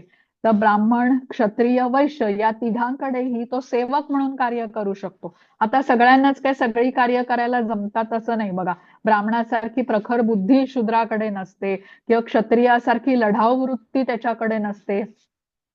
वैश्यासारखा व्यापारही त्याला करणं जमत नाही, पण या तिघांकडे राहून तो सेवकाचं काम करू शकतो. तर आता ही जी विभागणी आपण बघितली ना, ह्याच्यात महत्वाची गोष्ट कुठली बघितली की ती गुणांच्या वरती आधारित आहे आणि मनुष्यामध्ये म्हणजे मानवी समाजामध्ये ही केलेली आहे, पशु पक्ष्यांमध्ये मात्र ही विभागणी नाही. तर या गुणांच्या आधारावरच आपली कर्म ठरतात. जसं आपण म्हटलं सत्वगुणाचं प्राबल्य असेल तर सत्वगुणाचीच कार्य तो मनुष्य करणार. आणि कसं आहे हे महत्वाचं ह्याच्यामध्ये समजून काय घ्यायचंय की ह्या चारही वर्णांना त्या वर्णात राहूनच कृष्णांची प्राप्ती होऊ शकते. म्हणजे जसं आता शरीर आहे आपलं, शरीराचा कसा प्रत्येक अवयव महत्वाचा आहे. डोक्यामध्ये मेंदू आहे म्हणून फक्त डोकंच महत्वाचं आहे का, तर नाही. हातपायही तेवढेच महत्वाचे आहे, आपलं पोटही तेवढंच महत्वाचं आहे, कारण खाणं पोटालाच आपण देतो, त्याद्वारेच पोटाकडून सर्व अवयवांना खाणं मिळतं. तसंच आहे सर्व हे जे चारही वर्ण जे आहेत ना ते महत्वाचे आहेत आणि जेव्हा ते आपली योग्य प्रकारे कार्य करतात, जसं शरीर सुरळीत चालण्यासाठी, व्यवस्थित चालण्यासाठी सर्व अवयव व्यवस्थित कार्य करायला पाहिजेत, तसंच समाजामध्ये जर का सुव्यवस्था असायला पाहिजे तर या चारही वर्णांनी आपापली निर्धारित कर्तव्य व्यवस्थितपणे केली पाहिजे. पण विभागणी गुणाच्या वरती आधारित आहे हे आपल्यावर समजून घ्यायला पाहिजे, जन्मावरती नाही. आता जन्मावरती नाही म्हणजे काय, तर एखादा माणूस बघा ब्राह्मण कुटुंबात जन्माला आला असेल तर पण त्याच्यामध्ये तमोगुणाचं जर का प्राबल्य असेल तर त्याला शूद्र समजलं पाहिजे. जसं आता बघा हे समजून घ्यायचं तर आपण डॉक्टर असतात ना, डॉक्टरांचा मुलगा म्हणून आपण त्याला डॉक्टर म्हणतो का, किंवा कुठला वकिलाचा मुलगा असेल तर त्याला आपण वकील मानतो का, तर नाही. त्याच्यासाठी काही पात्रता लागते, त्या व्यक्तीला शिक्षण घ्यावं लागतं. मग तसंच ब्राह्मणाचा मुलगा ब्राह्मण नाही, त्याच्यामध्ये जो गुणाचं प्राबल्य असेल त्याप्रमाणे तो ठरतो. आणि महत्व काय आपण लक्षात घेतलं इथे, गुण आणि कर्म तसं असायला हवं, जन्माच्या आधारावरती ही विभागणी केलेली नाही. आता पुढचा श्लोक बघू. हा, हरे कृष्ण. हरे कृष्ण. न मां कर्माणि लिम्पन्ति न मे कर्मफले स्पृहा इति मां योऽभिजानाति कर्मभिर्न स बध्यते. हरे कृष्ण. हरे कृष्ण. कोणत्याही कर्माने मी बद्ध होत नाही, तसेच मला कर्मफळाची आकांक्षाही नाही. माझ्याविषयीचे हे सत्य जाणणारा मनुष्यही कर्मफळाने बद्ध होत नाही. हरे कृष्ण. हरे कृष्ण. आता या श्लोकामध्ये कृष्ण सांगतात की त्यांच्यावर कर्मफळांचा प्रभाव पडत नाही, कर्म भिन्नच बध्यते. आता भगवंत कर्माने बद्ध होत नाही, त्याचं कारण काय आहे? त्यांचं स्वरूप दिव्य आहे. जसं आपलं स्वरूप दिव्य नाही, आपण भौतिक स्वरूपाचे आहे. तर जशी कर्म करू तसंच आपल्याला पुढचं शरीर प्राप्त होतं आणि कर्माची फळंही आपण भोगतो. त्यासाठी भगवंतांनी सांगितलेले नियम पाळून आपल्याला कार्य केलं पाहिजे आणि जी कर्म आपण कृष्णांच्या आनंदासाठी करतो, कर्माचं फळही त्यांना समर्पित करतो, त्यावेळेला आपण कर्मबंधनातून मुक्त होऊ शकतो. म्हणजे कर्म तर आपल्याला करायचीच आहेत, कुठल्या मनोभावाने करायची आहेत हे ज्ञान आपल्याला घेतलं पाहिजे आणि त्या अनुसार आपल्याला कर्म केली पाहिजेत. आता भगवंत किती विविध प्रकारची कार्य करतात इथे चित्रामध्ये दाखवलंय बघा. आपले प्रकृतीचे नियंत्रण ते करतात. हा, किंवा त्यांना इच्छा नसते किंवा पण मनुष्याचं कसं असतं, आपल्या स्वतःच्या सुखासाठी इंद्रिय तृप्तीसाठी मनुष्य कार्य करतो, मनुष्याला सुख हवं असतं. तसं कृष्णांचं नसतं. मनुष्य काही जण स्वर्ग प्राप्ती व्हावी मृत्यूनंतर म्हणूनही वेगळे वेगळे यज्ञ इत्यादी करतात, पण भगवंतांना हे सर्व काही नको असतो. भगवंत स्वतःमध्ये पूर्ण आहेत आणि भौतिक जगाचे निर्माता जरी असले ते, तरी या भौतिक जगाच्या कार्यापासून ते अलिप्त आहेत. सृष्टीचे निर्माता असले तरी ते सृष्टीपासून अलिप्त आहेत. अशी त्यांची काय म्हणतात ती विशेष अशी शक्ती आहे. तर आपलं कसं असतं, प्रकृतीवरती स्वामित्व गाजवण्याची इच्छा असते, त्यामुळे आपण बद्ध होतो. तर इथे चित्रामध्ये दाखवलंय बघा, सुदाम्याचे त्यांनी चरण धुतले, हा, सुदाम्याची सेवा केली. तर त्याच्यानंतर ज्या वेळेला महाभारताचं युद्ध झालं, तर त्यावेळेला त्या चक्र घेऊन धावून गेले होते ना यांच्या भीष्मांच्या ह्याच्यावरती रथाचं चक्र घेऊन, तर त्यासाठी त्यांना काय म्हटलं जातं, रथांग पाणी म्हटलं जातं. आणि मग अर्जुनाने आठवण करून दिली की तुम्ही प्रतिज्ञेने बद्ध आहात, चक्रपाणी किंवा चक्रधरे यासाठीच त्यांची नावं पडलेली आहेत. त्यानंतर नंद महाराजांच्या त्या 9 लाख गायी होत्या, त्यांना ते चरायला घेऊन जात असत, सांभाळत असत. वैश्याचं कार्यही त्यांनी केलं, म्हणजे ब्राह्मणांचं कार्यही केलं, क्षत्रियाचं कार्य पण केलं, वैश्याचं कार्य पण केलं, अर्जुनाच्या रथाचे सारथी पण बनले ते. पण ते कर्माने बद्ध होत नाहीत, हे आपल्याला समजलं पाहिजे. नमा कर्मानी लिंपंती. आता पुढचं, हा 17वा. हरे कृष्ण माताजी. हरे कृष्ण. कर्मणो यपि बोद्धव्यं बोद्धव्यं च विकर्मणः अकर्मणश्च बोद्धव्यं गहना कर्मणो गतिः.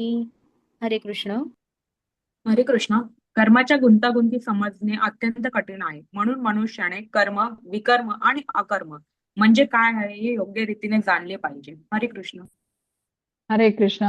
आता इथे कृष्ण काय म्हणतात की कर्माची गुंतागुंत समजणं अतिशय कठीण आहे, गहना कर्मणो गती म्हटलेलं आहे.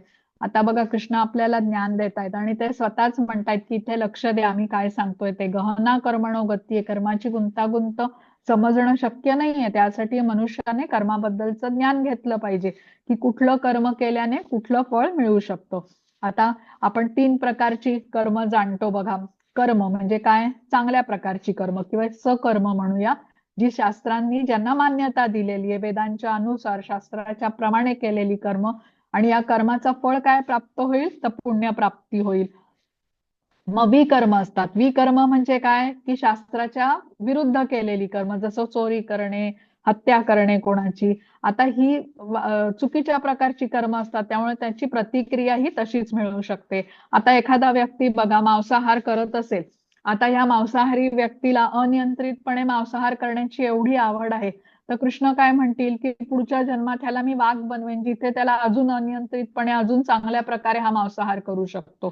किंवा एखादा आता मनुष्य असेल, त्याला खूप जास्त झोपायला आवडतं, तर कदाचित त्याला पुढच्या जन्मामध्ये एखाद्या अस्वलाचं शरीर मिळेल. आता उत्तर ध्रुवावरती वगैरे अशी अस्वलं असतात बघा, जी 6-6 महिने झोपू शकतात, म्हणजे त्यांना पुरेपूर त्या निद्रेचा आस्वाद घेता येईल. अशा, किंवा एखादा व्यक्ती असेल ज्याला आता नासलेलं, दुर्गंधीयुक्त शिळं अन्न खाण्याची त्याला आवड असेल तर त्याला अशा खादाडाला डुकराचं शरीरही मिळू शकतं. तर ही माहिती गरुड पुराणाच्या आधारावरती आपण सांगितली.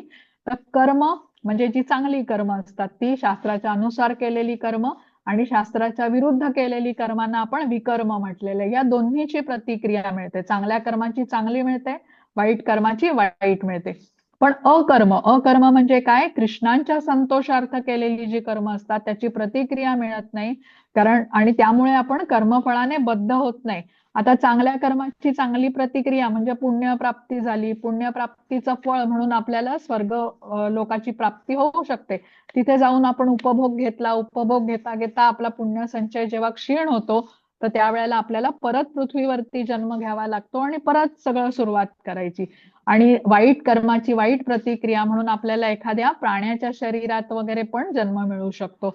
आणि मग प्राण्याच्या शरीरात कसा आपण म्हटलं अंधकार आहे, भोग योनीच म्हटली जाते. तर त्यामुळे आपल्याला ही प्रतिक्रिया निश्चित आहे. कुठे आपल्याला प्रतिक्रिया मिळत नाही? केवळ अकर्मामध्ये मिळत नाही. म्हणून कृष्ण म्हणतात की कर्माची गुंतागुंत समजणं अवघड आहे. नीटपणे समजून घ्या. विषय क्लिष्ट आहे हा, म्हणून गहना कर्मणो गती म्हटलेलं आहे. तर मनुष्य जर भौतिक बंधनातून मुक्त होण्याच्या विषयी जर का गंभीर असेल ना तर त्याने कर्म, अकर्म आणि विकर्म याच्याबद्दलचा फरक जाणून घेतला पाहिजे. आणि हे ज्ञान आपल्याला कोण देऊ शकतं? तर अधिकृत गुरुच देऊ शकतात, जे गुरु शिष्य परंपरेतून आलेले आहेत. म्हणजे जन्म मृत्यूच्या चक्रातून सोडवणारं हे कर्माबद्दलचं ज्ञान आहे. म्हणून ते आपल्याला अधिकृत गुरूंकडून घेणं आवश्यक आहे. आता आहार, निद्रा, भय, मैथुन या गोष्टी आपल्याला शिकाव्या लागत नाहीत बघा. पण जी कर्म मोक्षदायक आहेत ती आपल्याला शिकून घ्यावी लागतात. जसं आता अन्न तर आपण सगळे खातोच, पण कृष्णांना अन्न अर्पण करून मग प्रसाद ग्रहण केला तर आपल्याला बंधन लागत नाही, हे आपण शिकून घेतलं.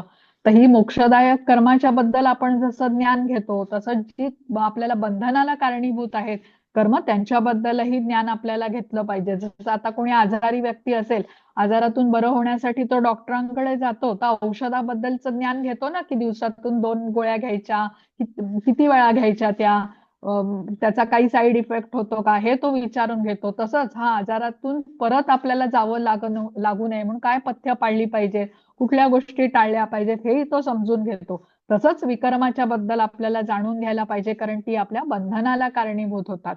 तर कर्म म्हणजे काय आहे? अशी कृती की ज्यामुळे आपल्याला दुसरं शरीर मिळणार आहे. म्हणून या कर्माच्या बद्दलचं सखोल ज्ञान आपल्याला घेतलं पाहिजे. आणि एक देह आपल्याला प्राप्त होणार आहे, परत देह प्राप्त झाला की आपण परत दुःख भोगणार आहोत. तर म्हणून जन्म मृत्यूच्या चक्रातून जी आपल्याला मुक्त करू शकतात अशा कर्माचं ज्ञान आपल्याला अधिकृत गुरूंकडून घेण्याचं महत्व आहे. हरे कृष्ण. हा माताजी वाचा. हो माताजी. हरे कृष्ण. विकर्मी वेदांचे पालन करीत नाही, निम्न प्रजातीमध्ये पतन होण्याचा संभव, गुरु, साधू, शास्त्र यांना अमान्य कार्य, मनुष्य जीवनाच्या मूळ उद्देशापासून दूर जातात. कर्मी धार्मिक शास्त्रांचे पालन करणारे स्वर्गप्राप्ती मिळते, देवतांचे शरीर प्राप्त होते, अखेरीस भूलोकी परत येतात.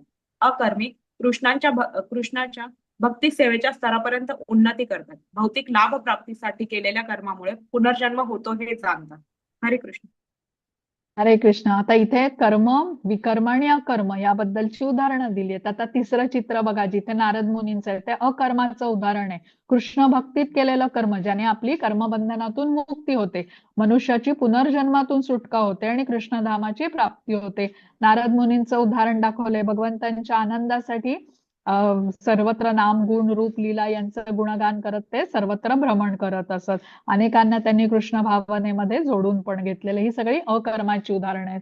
मग मधलं चित्र बघा, जे कर्मी म्हटलेलं आहे. आता हे शास्त्रांच्या अनुसार कर्म करतात, दानधर्म करतात, गोरगरिबांची सेवा करतात, पण सकाम कर्मी झाले त्यामुळे पुण्यप्राप्ती होते, स्वर्ग लोकाची इत्यादी प्राप्ती होते, उच्च लोकाची प्राप्ती होते. पण जन्म घ्यावा लागतो. जन्म मृत्यूच्या चक्रातून ही कर्म सुटका करू शकत नाहीत. आणि विकर्म म्हणजे काय? शास्त्राच्या विरुद्ध केलेली कर्म, कोणाची हत्या करणं, मांसाहार करणं, चोरी करणं इत्यादी गोष्टीला निम्न शरीर मृत्यूच्या नंतर प्राण्यांच्या निम्न शरीरात पण पतन होऊ शकतं. हरे कृष्ण. हा योजना माताजी. हरे कृष्ण. तद्विद्धि प्रणिपातेन परिप्रश्नेन सेवया उपदेक्ष्यन्ति ते ज्ञानं ज्ञानिनस्तत्त्वदर्शिनः. हरे कृष्ण. हरे कृष्ण. आध्यात्मिक गुरूंकडे जाऊन सत्य जाणण्याचा प्रयत्न कर. नम्रपणे त्यांना प्रश्न विचारून त्यांची सेवा कर. आत्मसाक्षात्कारी व्यक्ती तुला ज्ञान प्रदान करू शकतात, कारण त्यांनी तत्व पाहिलेले असते. हरे कृष्ण. हरे कृष्ण. आता या श्लोकामधून गुरूंचं महत्व आपण जाणू शकतो. काय म्हणतात कृष्ण? गुरूंकडे जा आणि सत्य जाणून घेण्याचा प्रयत्न करा. अत्यंत विनम्रतेने त्यांची सेवा करा. ज्ञान घ्या, जिज्ञासा ठेवा, कुतूहल ठेवा आणि ज्ञान जाणून घ्या प्रश्न विचारून. कारण त्यांनी हे ज्ञान जाणलेलं आहे आणि तेच तुम्हाला ज्ञान देऊ शकतात. अधिकृत गुरूंकडूनच आपण ज्ञान घेऊ शकतो. तर योग्य अशा प्रमाणित गुरूंकडे जाण्याचं हे महत्व आहे. आता बघा, भौतिक जगामध्ये आपण कुठलंही ज्ञान घेतलं तर आपल्या शरीराच्या मृत्यू बरोबर ते ज्ञान संपून जातं. अगदी एखाद्या व्यक्तीने पोस्ट ग्रॅज्युएशन केलं किंवा त्याच्यावरती जाऊन डॉक्टरेट पण केली असेल, पण मृत्यूच्या बरोबर हे ज्ञान सर्वच संपणार आहे. पण कृष्ण भावनेचं हे ज्ञान कसं आहे? शाश्वत आहे. ते सदैव आपल्या बरोबर राहणार आहे आणि कृष्ण भावनेचं ज्ञान आपल्या आत्म्याची शुद्धी करवणार आहे. मग हे ज्ञान आपल्याला कुठे दिलं जातं? कुठल्या कॉलेजमध्ये दिलं जातं का? युनिव्हर्सिटीमध्ये दिलं जातं का? तर नाही. म्हणून प्रमाणित गुरूंचं, अधिकृत प्रमाणित गुरूंचं महत्व आहे. तर कृष्ण भगवंत आहेत, हा, पण त्यांनीही आपल्या आचरणातून गुरूंचं महत्व शिकवलं. बघा, इथे सांदीपनी ऋषींच्या आश्रमात ते गेले होते. प्रभू रामचंद्र वशिष्ठ ऋषींकडे गेले होते, गुरुकुलात राहिले होते. तर इथे आपल्याला काय या श्लोकातून कृष्णांनी सांगितलं की विनम्रतेने आपण गुरूंची सेवा करत हे ज्ञान संपादन केले पाहिजे. कारण गुरूंनी सत्य जाणलेलं आहे आणि सत्य जाणून घेण्याच्या आता ह्या प्रयत्नामध्ये किंवा हे ज्ञान घेण्याच्या प्रयत्नामध्ये आपल्याला प्रश्नही पडतात. मग हे प्रश्न आपण गुरूंना विचारले पाहिजेत आणि त्यांच्याकडून हे ज्ञान प्राप्त करून घेतलं पाहिजे. जसं आता आपण सर्वजण बघा भगवद्गीतेचं ज्ञान घेतोय, कारण आपल्या सर्वांना आत्मज्ञान प्राप्त करून भक्तीमध्ये प्रगती करायची.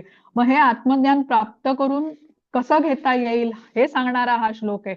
कृष्णांची कृपा प्राप्त केल्याशिवाय हे ज्ञान आपल्याला मिळू शकत नाही. कृष्णांची कृपा होते तेव्हा कधी होऊ शकते? जेव्हा आपण त्यांच्या आज्ञेचं पालन करतो. तर इथे कृष्ण आपल्याला सांगतात की गुरूंकडूनच हे ज्ञान तुम्हाला प्राप्त होऊ शकतं. गुरूंचा आश्रय हा आपल्याला घ्यावाच लागणार. तर इथे लक्षात घेऊया की कृष्णांची कृपा आपल्याला त्यांच्या शुद्ध भक्तांच्या द्वारेच प्राप्त होऊ शकते. त्यासाठी आध्यात्मिक गुरूंचा स्वीकार आपल्याला पूर्ण शरणागतीने केला पाहिजे. मिथ्या अहंकार न ठेवता नम्र सेवकाप्रमाणे आपल्याला गुरूंची सेवा केली पाहिजे आणि गुरूंना प्रसन्न करणं हे त्या साधकाचं ध्येय असलं पाहिजे. त्यानेच मग आध्यात्मिक प्रगती होते. म्हणजे नम्रता हवी, सेवाभाव हवा, असं शिष्यांमध्ये गुण हवेत आणि आध्यात्मिक गुरूंनी घेतलेल्या परीक्षेमध्ये तो यशस्वी झाला पाहिजे. आणि शिष्याची जर का इच्छा तशी असेल, ज्ञान प्राप्त करण्याची जी तळमळ असते, तर गुरु ती बरोबर समजतात आणि त्याच्या अनुसार ते शिष्याला ज्ञानही प्रदान करतात. मनुष्य जीवनात जे कृतार्थ करतो आपण ना, ते सर्व ज्ञान देतात. आध्यात्मिक गुरु हे शिक्षण आपल्या शिष्यांच्या प्रती अत्यंत दयाळू असतात बघा. आणि जसा शिष्य गुरूंच्या प्रती सेवा करण्यामध्ये तत्पर असतो, तर अशी एक सुंदर आदान प्रदान आपल्याला गुरु आणि शिष्य यांच्यामध्ये होताना दिसते. जशी आता इथे आपण अर्जुन आणि कृष्ण यांच्यामध्ये होताना बघतोय. तर आत्मसाक्षात्काराचा जो हा मार्ग आहे ना, तो काही सोपा नसतो. पण परंपरेतून आलेले जे गुरु असतात ते आपल्याला भगवंतांचा संदेश हा यथार्थ रूपाने सोपा करून सांगतात आणि शिष्यांपर्यंत पोहोचवतात. आपण आपल्या तर्काने हे जाणून घेऊ शकत नाही. किती ग्रंथ वाचले तरी आपण आपल्या तर्काने समजून आपली आध्यात्मिक प्रगती घडवून आणू शकत नाही. म्हणून गुरूंना शरण जाणं हा एकमेवच मार्ग आहे. हा, आता इथे आपला अध्याय संपलेला आहे. तर काय शिकलो बरं आपण आजच्या अध्यायामध्ये? तर भगवद्गीतेचा इतिहास आपण बघितला की कृष्णांनी आपल्याला सांगितलं की त्यांनी चार संप्रदायांची माहिती दिली. त्यानंतर 120 दशलक्ष वर्षांच्या पूर्वी भगवद्गीतेचं ज्ञान कृष्णांनी सूर्यदेव विवस्वानला सांगितलं, हे आपण बघितलं. 20 लाख वर्षांच्या पूर्वी भगवद्गीता पृथ्वीवर आली. मग 4 संप्रदायांच्या बद्दल आपण बघितलं. ब्रह्म, वैष्णव, गौडीय संप्रदाय, श्री संप्रदाय, रुद्र संप्रदाय आणि कुमार संप्रदाय. मग कृष्णांनी आपल्याला त्यांच्यातले आणि आपल्यामधले भेद सांगितले. कृष्णांचं सच्चिदानंद स्वरूप का म्हटलं जातं आणि आपलं भौतिक स्वरूप का आहे हे आपण समजून घेतलं. आणि त्याच्यानंतर आपण कर्माच्या बद्दलचं ज्ञान घेतलं. अकर्म म्हणजे काय, कर्म म्हणजे काय, विकर्म म्हणजे काय आणि हे कर्माचं ज्ञान घेणं का आवश्यक आहे? कारण हे कर्म आपल्याला जन्म मृत्यूच्या चक्रामध्ये बद्ध करतं. म्हणजे कर्माची प्रतिक्रियेने आपण बद्ध असतो, हेही आपण जाणून घेतलं. वर्णाश्रम पद्धतीबद्दल आपण सांगितलं आणि वर्णाश्रम पद्धतीची जी विभागणी असते ही गुण आणि कर्म यांच्या आधारावरती होते, जन्मावरती ही आधारित नसते, हे समजून घेतलं आपण. आणि सगळ्यात शेवटी आपण गुरूंचं महत्व जाणून घेतलं की जिज्ञासेने, विनम्र भावाने आपल्याला गुरूंची सेवा केली पाहिजे आणि त्यांच्याकडून ज्ञान घेण्याचा प्रयत्न केला पाहिजे. आणि आता आपला अध्याय संपलेला आहे. हरे कृष्ण कृष्ण कृष्ण हरे हरे, हरे राम राम राम राम हरे हरे. आता काही तुमचे प्रश्न असतील तर मी घेते.